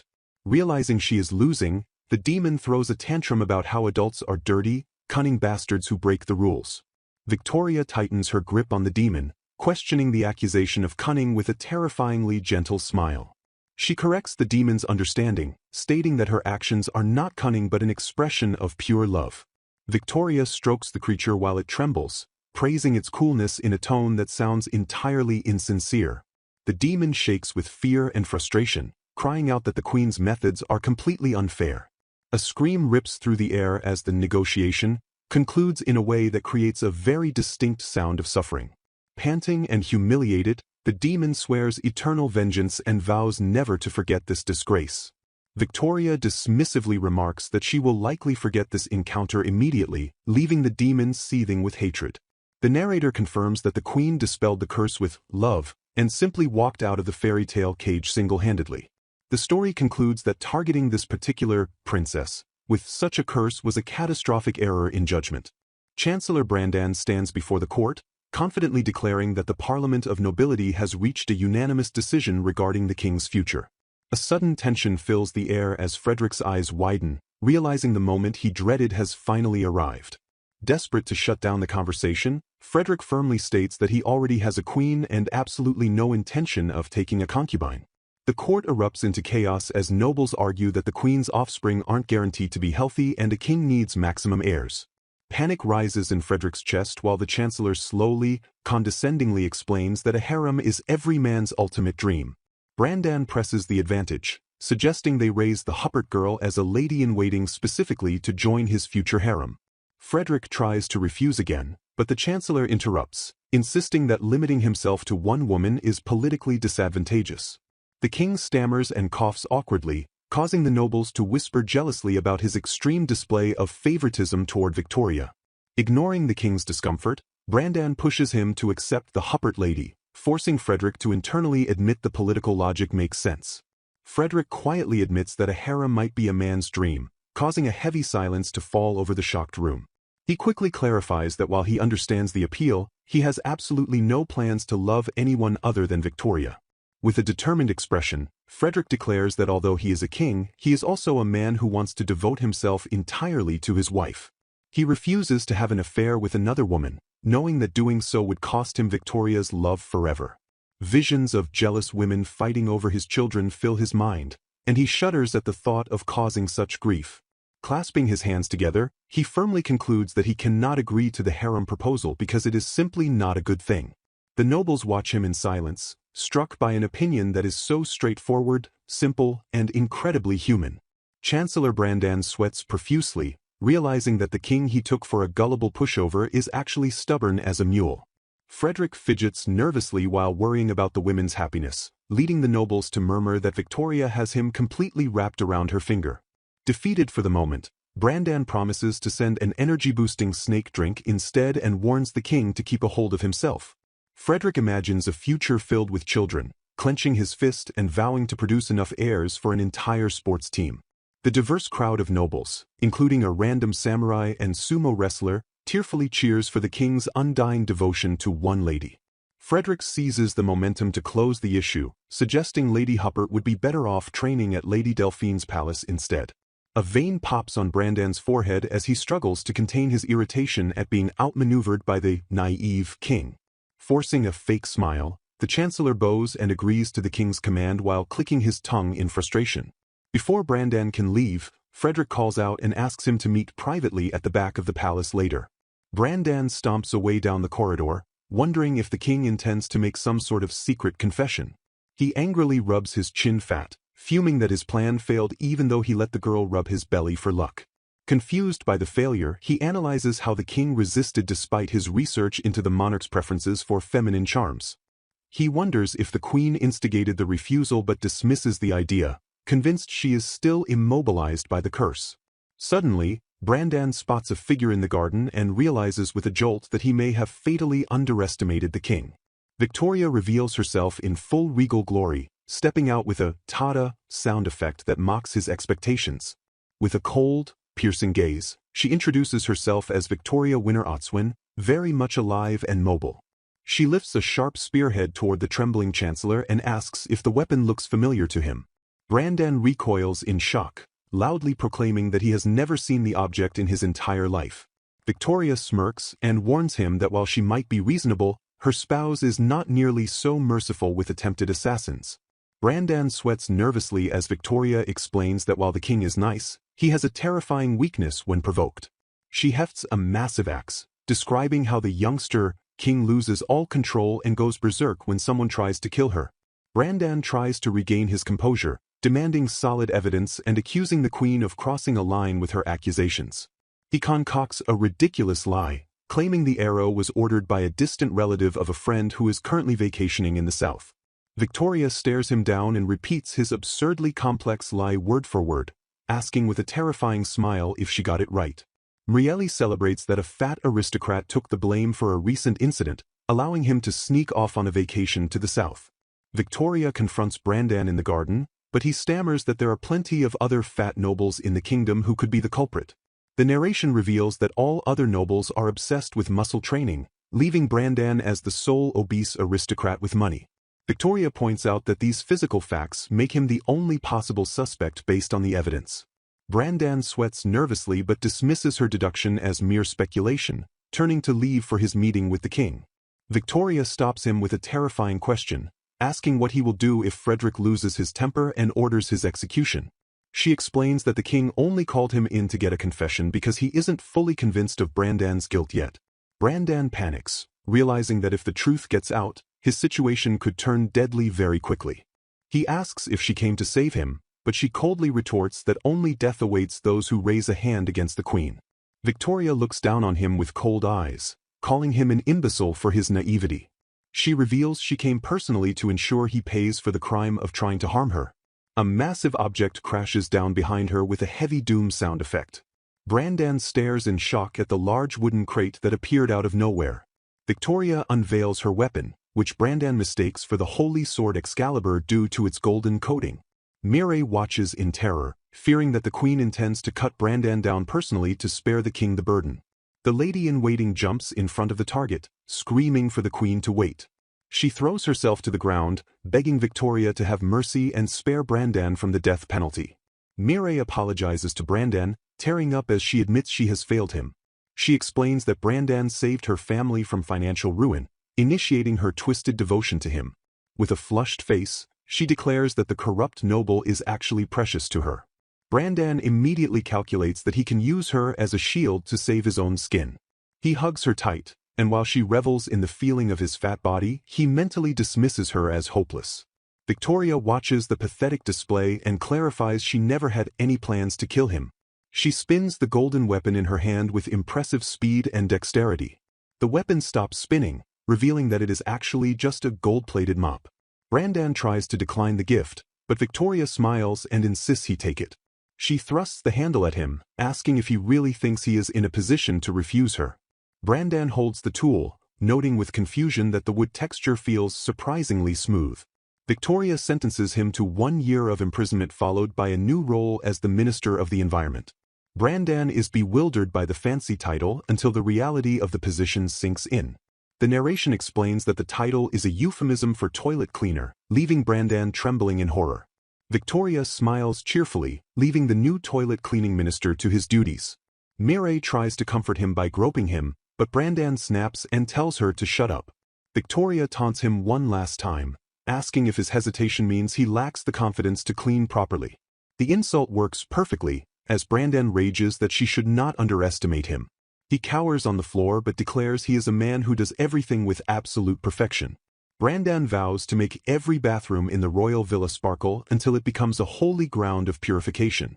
Victoria accepts his resolve while Mireille swoons over how cool he looks. The queen orders him to correct his own mistakes, hinting that she knows someone else is pulling the strings behind him. Brandan curses the woman while Mireille shakes with excitement at the chaos of the supreme ruler's aura. Brandan the Chancellor cleans his prison cell with such obsessive fervor that he writes a bestseller and becomes a housewife idol. A year later, a shivering figure waits outside, paralyzed by the terrifying thought that he has been forgotten. He sighs and curses his luck, pacing restlessly while the heavy doors remain stubbornly shut. The silence shatters as Bastian kicks the door open, announcing his return with theatrical flair. He mocks the defeated Asmo as a loser hyena, relishing the opportunity to kick her while she is down. Bastian boasts that his brilliance allowed him to finish his work early, while Asmo demands to know why he is interrupting her. He pats her head condescendingly while comparing her to a failure, prompting her to scream at him to go fold laundry. Asmo snaps, screaming at him to shut up while he chants, "Loser," to goad her into a frenzy.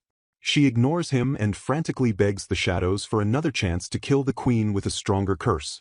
The room darkens as the imposing silhouette of the Demon King looms over them from the darkness. The king coldly orders the failed Asmo to step aside, while Bastion interjects to accept the unspoken command. Bastion gleefully compares the mission to baiting a demon cat, vowing to swiftly pay a visit to the queen. With a wicked grin, the new assassin bows and implores his lord to leave the destruction of the target to him. Michael holds a snarling cat that is biting his face and asks the king what he is supposed to do with the creature. Frederick explains that these non-native flying cats were found in Brandan's house while the creature continues to maul the screaming sorcerer. Suspecting the cats were smuggled from the demon kingdom, Frederick asks Michael to investigate the mastermind pulling Brandan's strings. Michael tries to internally rationalize a way out but ultimately realizes that a mere guard sorcerer has no right to refuse a king's direct order. He reluctantly agrees to protect his reputation as a genius, though he can't shake the super bad feeling that this mission will be a disaster.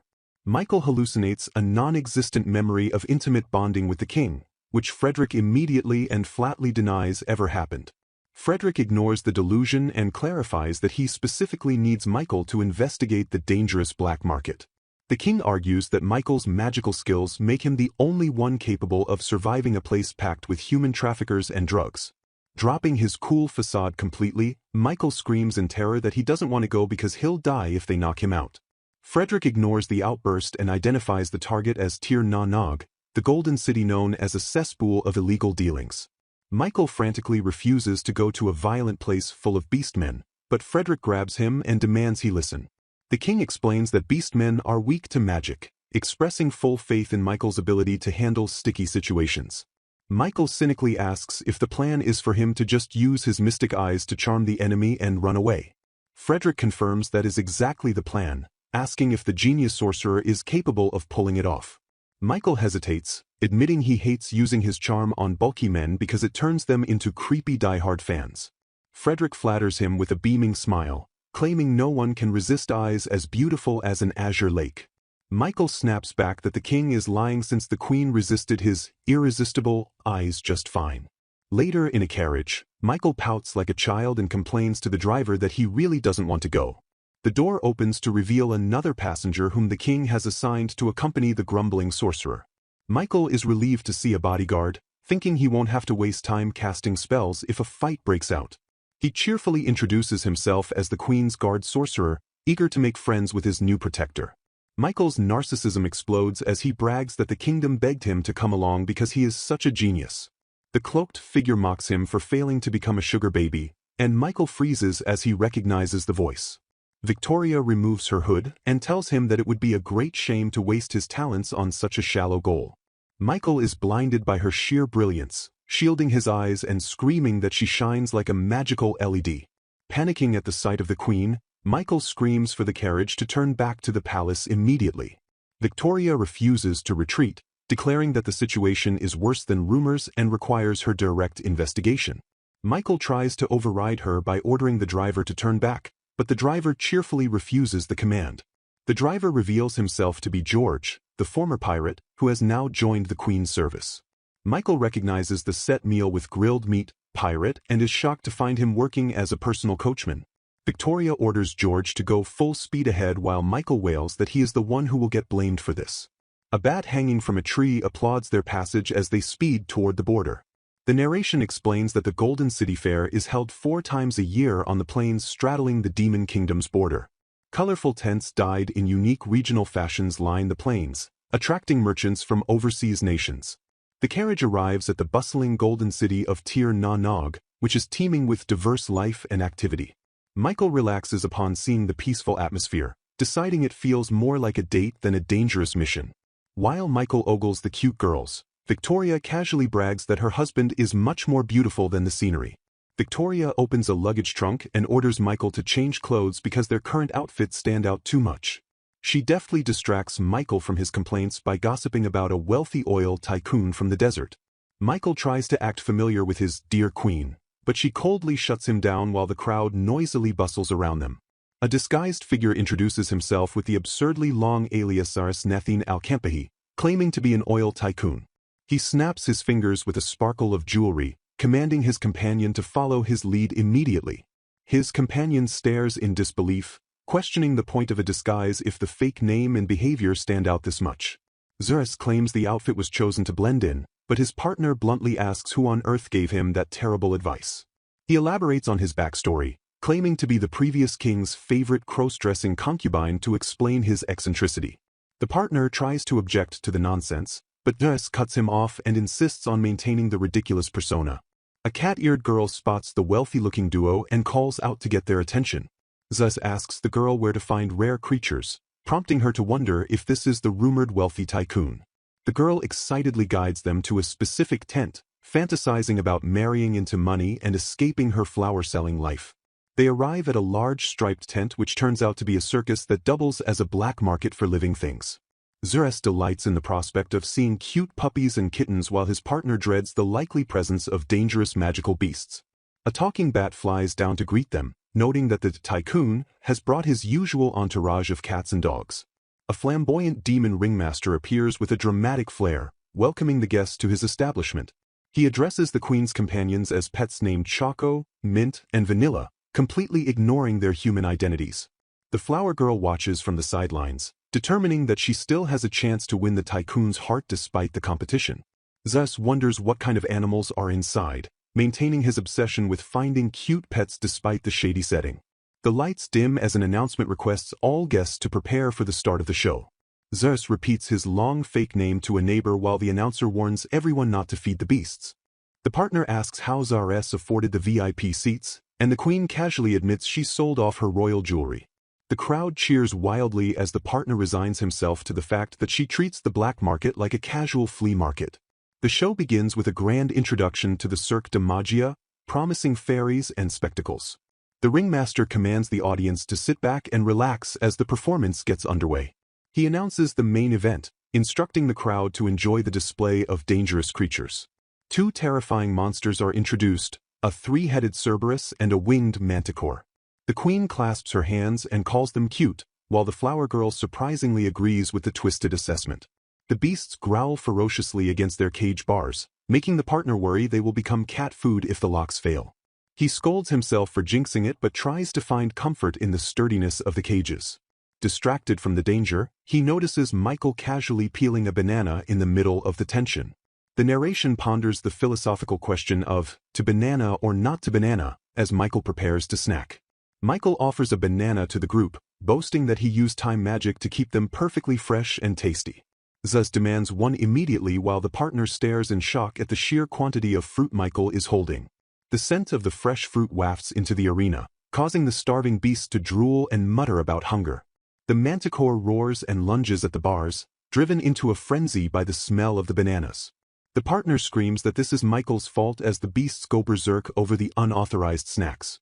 The impact knocks the bananas into the air, scattering the precious fruit across the arena floor.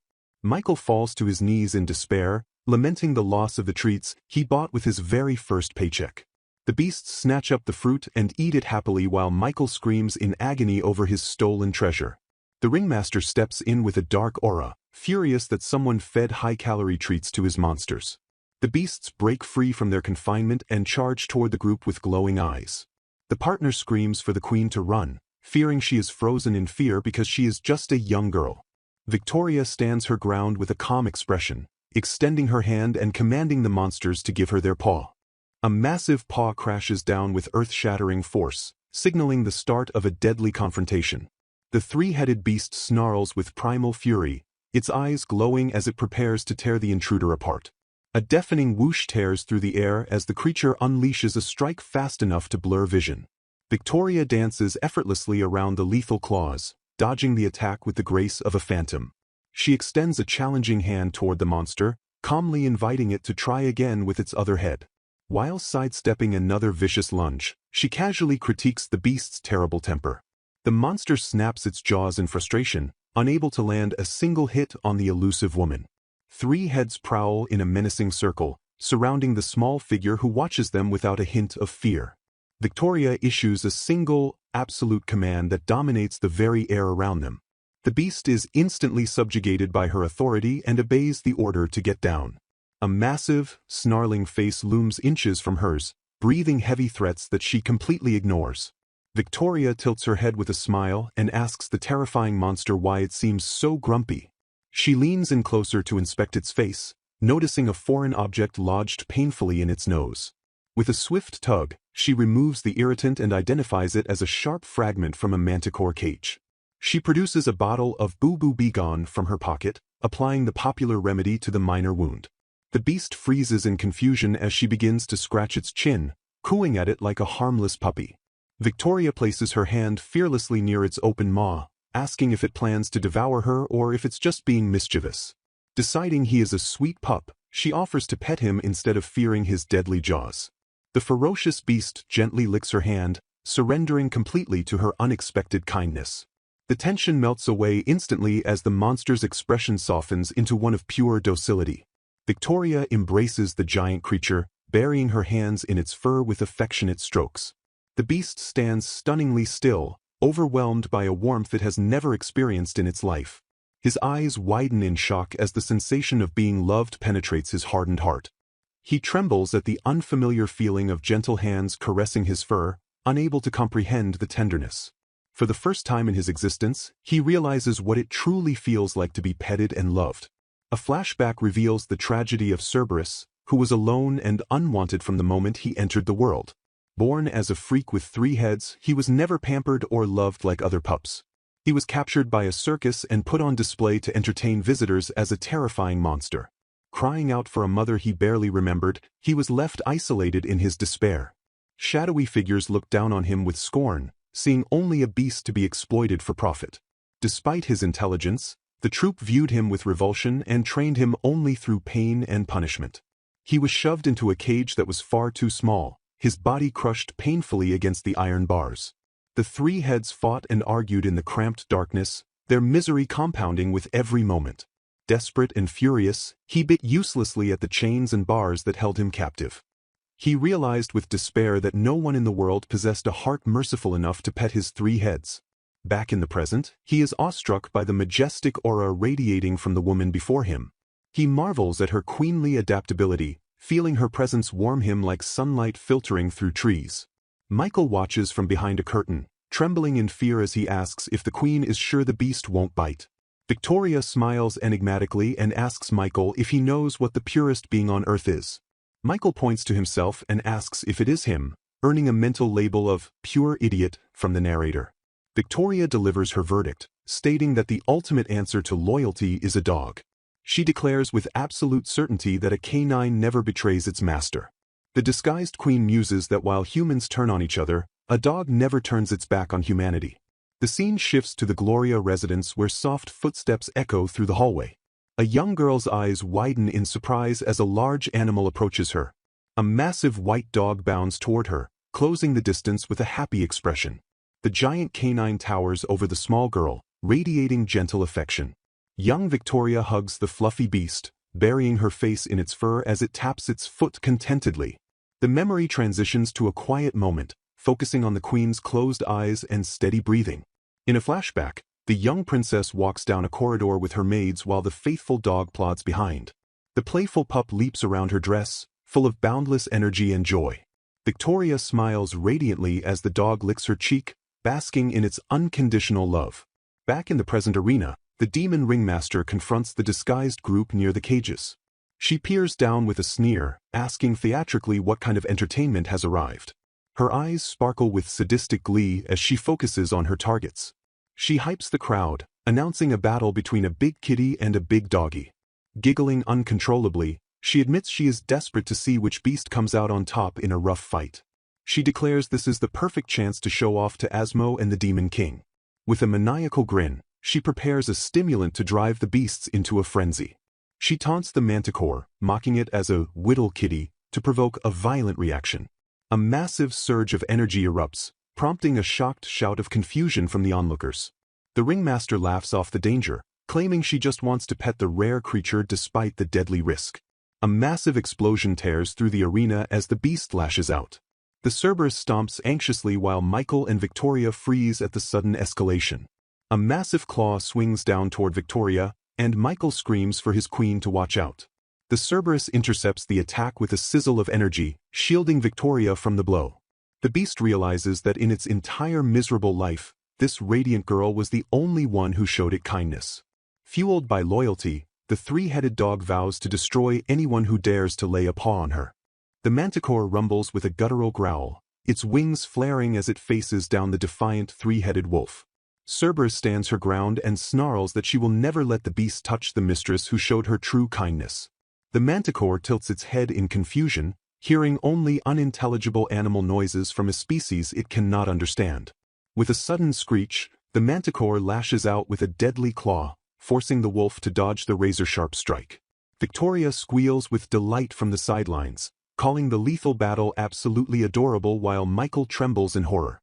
She throws her arms up and cheers for the Battle of Titans, while Michael wonders why he is stuck with someone who enjoys this. The wolf whines as the manticore presses the attack, prompting a sharp warning from Victoria to watch out. A blinding flash of impact stars obscures the view as the two magical beasts collide with bone-shaking force. Victoria is suddenly revealed perched high atop the manticore's back, leaving Michael screaming in disbelief at how she got there. She calmly pats the terrifying beast on its head, praising it as a good boy, while it freezes in confusion. Sitting regally on the subdued monster, she declares that a loyal dog is without a doubt the purest being in the world. Victoria leans down with a charming smile and asks the mesmerized wolf if she might request one last favor. Cerberus trembles with emotion, overwhelmed by the experience of being spoken to with such gentle kindness for the first time. Michael stares in shock as the wolf blushes, suddenly realizing that the terrifying Cerberus is actually a female. Victoria promises to provide enough affection to last a lifetime if the wolf agrees to follow her lead.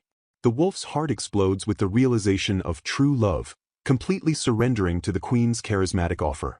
A massive crash shakes the ground as the manticore is sent tumbling away by the combined force of the team. Michael sighs with relief that the creature fled, while Victoria looks around and wonders where the weirdo went. A stranger approaches and bows deeply, expressing his profound gratitude to them for saving his life from the earlier attack. He explains that he found a letter on the ground after the commotion and asks if it belongs to them. The letter is revealed to be an exclusive invitation to a mysterious event called the Cirque du Magia. Victoria decides they must attend, ignoring Michael's wariness by quoting that one should not look a gift horse in the mouth. Michael waves a banana and tries to argue that they should wait for the Imperial Guard, who are only hours away. Changing the subject, Michael asks where she learned that taming trick, to which she boasts she can tame any beast in 10 minutes. He stares at her with a deadpan expression, wondering if a magician like him is even necessary with her around. Victoria assures him that his role is simply to remain by her side, dismissing his insecurities with a smile. She explains that his mere presence provides her with an unwavering sense of security that she relies on. The Queen adds that standing there and looking like a protector is a vital part of his job description. She smiles warmly and tells him with utmost confidence that he has been performing his duties perfectly. Her expression hardens as she warns him that once they infiltrate, she expects his absolute best should battle ensue.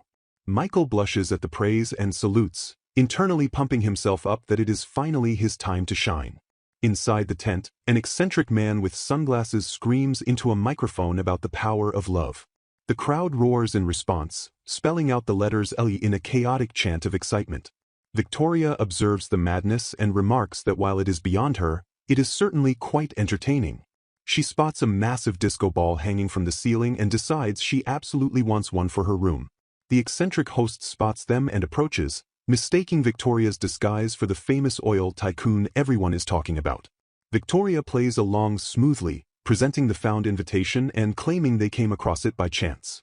The host introduces himself as a member of Animal Lovers United, explaining that this is an auction for rare Demon Kingdom beasts. He rants passionately about the superiority of magical beasts, praising their intelligence and lack of furniture-scratching habits. The crowd goes wild as he unveils the main event of the evening, hyping up the terrifying hellhound. The demon ringmaster reemerges with a microphone, dramatically introducing himself as the host for the evening. Victoria and her companions react with shock and confusion as they recognize the flamboyant figure on stage. Bastion reveals he has been running the Animal Lovers United gatherings for a decade while acting as a mad scientist. He hypes up the crowd by introducing the man who famously tamed the manticore. The spotlight shifts to Frederick as Bastion announces him as the oil tycoon who captured Cerberus's heart. Michael complains that Victoria always stands out, while the Queen regrets not covering her face more thoroughly. Bastion welcomes the tycoon to the secret society, ignoring the group's internal bickering. He explains that this gathering is a safe haven for geeking out over the allure of magical creatures. Bastian shoves a microphone in Frederick's face, announcing that it is interview time for the tall, chiseled man. He bombards Frederick with questions about the texture, temperament, and intelligence of the manticore he petted. Bastian gets uncomfortably close, demanding to know if the experience was sublime and adorable. Michael notices that Bastian is weaving manipulation spells into his rapid-fire questioning to force an answer. Frederick trembles under the magical pressure but remains fixated on his earlier, grilled meat analogy.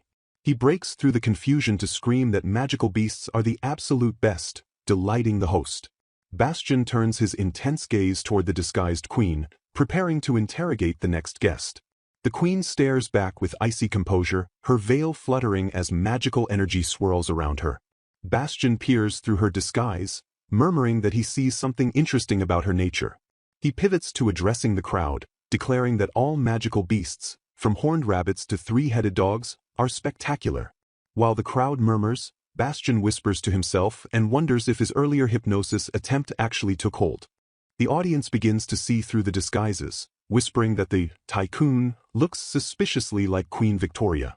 Panic erupts as the crowd realizes the terrifying Queen of Santia is in their midst. Bastian's assistants panic about jail, but he admits his memory spells refuse to stick to the powerful intruders. The host steps in to take control of the chaos, warning the crowd to stay back if they want to live. Bastian points directly at the Queen, shouting to get her attention amidst the uproar. He demands to know if she truly professes to love the creatures as she claims. Victoria strikes a pose and retorts that she wouldn't be at such a gathering otherwise. Bastian grills her on her knowledge, asking if she understands the long lifespans of demon realm creatures. He lectures that importation is forbidden because outliving a master creates an ecological and emotional crisis. He warns that keeping such a pet means dooming it to eventually be left behind when the human dies. Bastian paints a heartbreaking picture of a lonely beast wandering forever, seeking a shadow that is long gone. He declares that only those prepared to protect their family across generations are worthy of such companionship. As the crowd weeps at his speech, Bastian turns back to Victoria and keenly notes that she is not human. He deduces she came to share her passion with peers, and she bluntly agrees with his assessment. Bastian smiles, deciding to drop all pretense now that they understand each other. He reveals that as an elf, he is destined to be left behind by the fleeting lives of his human friends. He explains that despite his fickle nature, he created this organization to find others who share his enduring love. Since their cover is blown, he offers his assistance to the group. The two powerful figures lock eyes in a silent moment of mutual understanding and respect. Victoria extends her hand, granting him permission to continue as long as he never ceases loving the creatures. Bastian watches her go, thinking to himself that despite her power, she is still so young. A shadowy observer marvels at Victoria's ability to offer kindness to a former enemy, noting the rarity of such power and grace combined. He concedes defeat with a satisfied thought, realizing that losing to such an exceptional woman on a positive note isn't terrible at all. Victoria snaps the moment back to reality, raising a hand to signal the immediate commencement of official business. The crowd gasps in collective shock, their eyes widening as the atmosphere shifts instantly from personal to political. A sudden movement cuts through the tension as the scene transitions with a sharp sound effect. Victoria loudly announces the start of a rigorous investigation into the illegal importation of magical beasts. Guards immediately round up everyone present for questioning, efficiently clearing the area as the inquiry begins. The narrator explains that strict amendments now allow only vetted, wealthy citizens with heirs to keep magical beasts as pets. A landscape shot celebrates the dawn of a new era where humans and beasts can coexist under proper regulation. Frederick rushes onto the scene and embraces Victoria, relieved that she is finally safe in his arms. He immediately switches to scolding her, grabbing her shoulders and yelling about how worried he was during her disappearance. Frederick demands an explanation for the absurd oil tycoon cover story and the bizarre messages he received from Michael. Victoria calmly details her elaborate backstory involving 7 mistresses and selling oil from the demon kingdom. Frederick holds up her brief, "back soon" note, begging her never to vanish with such a flimsy explanation again. Victoria apologizes sincerely, though Frederick clarifies he just wants a more detailed itinerary next time rather than a vague scribble. Sensing a shift in her mood, Frederick pauses his lecture to ask what is troubling his queen. Victoria gazes out the window, wondering aloud if her old comrade back home is still alive and well. Frederick correctly guesses that this comrade is actually the family dog she left behind at her parents' estate. Victoria worries that the dog might not have long to live, noting that he has stopped eating even his favorite A5 grade beef. She recalls the dog's unwavering loyalty and pure adoration, comparing it to the feeling of petting Cerberus. Frederick hesitates before asking the dog's name, to which Victoria solemnly replies, Beef Wellington. He reveals that her family called to report that Beef has developed a taste for salads and is now affectionately called Beet Wellington. Victoria freezes in shock, struggling to comprehend that her carnivorous dog has suddenly become a vegetarian. Relieved by the good news, she whispers a quiet thank you to Frederick for putting her mind at ease. Frederick smiles tenderly, telling her that a happy expression suits her far better than a worried one. He playfully asks the classic question of whether she wants a warm meal, a hot bath, or him for the evening. Victoria stammers and tries to deflect with a rumor about frilly aprons, flustered by his sudden shift in tone. Frederick ignores her protests and leans in close, welcoming his dearest Victoria home with an intense gaze. He lifts her chin and declares that the answer to his question is obviously him. Victoria smiles with unmatched charisma, inviting him to come and give her the comfort she desires. They praises the queen's coolness, while Frederick internally screams that he cannot handle how awesome she is. A mysterious figure crunches on a snack in the shadows, disappointed that Bastion could only accomplish so little. The entity flies away into the night sky, leaving an ominous silhouette against the full moon. Rumors of terrifying disappearances spread through the castle town, with whispers claiming people are vanishing from within the royal palace itself. Maids gossip about a young guard and a royal mistress's servant who haven't been seen for months, fearing they will never return. Mrs. D interrupts the chatter with a sharp scolding, ordering the frightened maids to stop leaning around and get back to cleaning. The head maid privately ponders the situation, initially suspecting that the notorious Lady Delphine might be behind the missing staff. A flashback explains Delphine's farmland sentence, a secret punishment where she ships people off to hard labor in the fields. However, D notes that Delphine's victims usually return healthy and tanned, making these complete disappearances a disturbing anomaly. She decides to treat this as unsubstantiated bad news, knowing the king's subordinates often hide such worries from their simple-minded ruler. The mystery deepens as reports confirm that people are not just vanishing from the palace, but from the town streets as well. Victoria walks down a wide, empty corridor, noting that the girl assigned to clean this section has been missing since morning. A hooded figure approaches a grumbling maid who is loudly complaining about having to clean the entire castle by herself. Victoria politely greets the complainer, revealing that she has come specifically to visit the First Lady-in-Waiting, Mireille Huppert. The Queen comments on the unusual quietness of the castle while Mireille tries to rush away, citing a prior engagement. Mireille attempts to dismiss the royal visitor, insisting she is too preoccupied with her scheduled meeting with Lord Brandan. Her face flushes with obsession as she screams that even a day apart from the Prime Minister feels like an eternity. Victoria reveals her face with a confident smirk, noting that it is rare for anyone to speak so casually to the Queen. She points out that Mireille visits the prison so often for lunch and dinner that she has likely exhausted the guards. Victoria offers a calculated deal, proposing to improve the prison food to maintain Brandan's plump figure in exchange for cooperation. Mireille tries to refuse so she can cook for him herself, but Victoria shifts the conversation to the lingering scent of cats. The Queen presses her advantage, questioning if the winged cats raised in this facility originated from the demon country. Mireille feigns ignorance regarding the connection, claiming she fails to see how cats are relevant to their negotiation. Victoria drops the hammer, accusing Mireille of laying a sophisticated network of spies throughout the entire city. She deduces that Mireille has found a way to communicate with the highly intelligent demon cats to gather intel. Mireille drops her facade with a resigned sigh, realizing she can no longer play the innocent lady-in-waiting.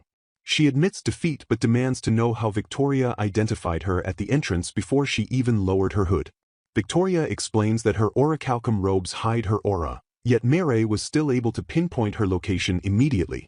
Mireille sighs deeply, accepting that her slip-up with the recognition gave away her heightened awareness.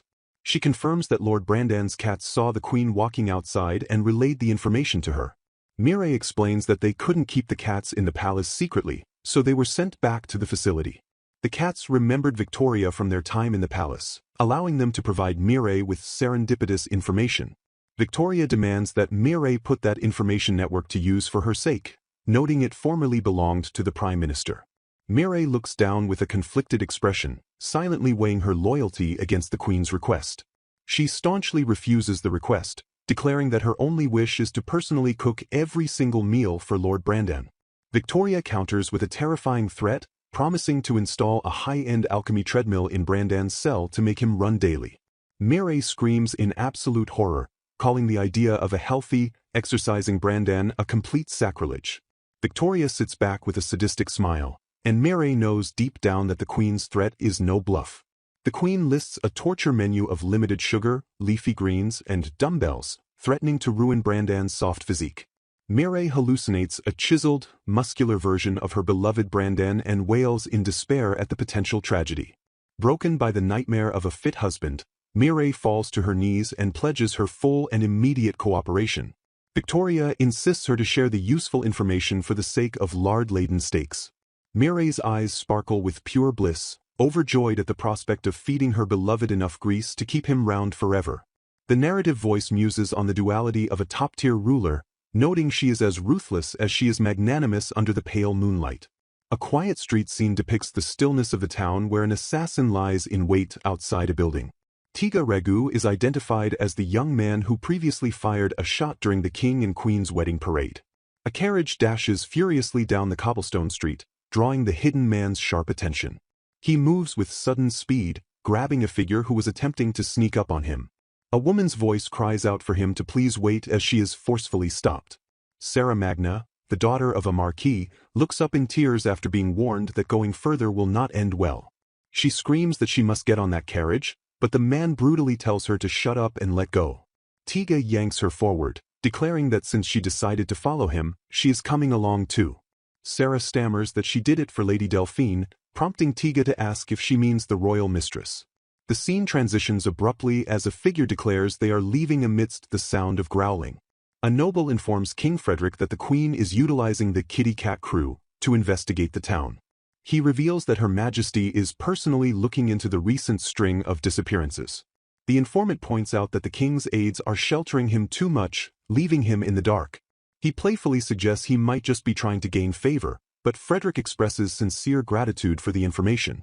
Frederick stares blankly at the man and states that flirty guys are unfortunately not his type.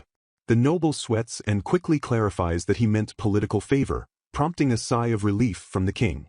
Frederick admits he knew about the disappearances but had no idea Victoria was stepping in personally. The noble laughs and compares the aggressive queen to a boar shimmering in gold, a comparison the king finds questionable. He explains that the former concubine candidate and her cats have been monitoring the castle town area. When asked about the Imperial Guards, Frederick reveals she refused them to keep the mission stealthy. The noble panics, realizing that the queen is effectively an unguarded 19-year-old girl in a dangerous situation. Frederick counters that they should worry about her enemies, joking that if she tripped, the pavement is the one that would suffer. The king's expression hardens as he decides he cannot simply sit by and watch. He uses his authority to mobilize a division of elite secret troops to protect the queen from the shadows. Recognizing she would never accept public assistance, he resolves to support her without her knowledge. A flashback shows a young Victoria protecting Frederick from a falling tree, highlighting that she never needed his help. Frederick recalls that since the day they met as children, he has always been the one receiving her protection. Even during their school days, she was the one fighting off delinquents while he stood behind her. He walks down a corridor with purpose, whispering Victoria's name to himself. A radiant light shines forth, symbolizing the power of the royal couple. The crest or light fully manifests, marking a shift in the king's resolve. Frederick declares that it is finally time for him to act.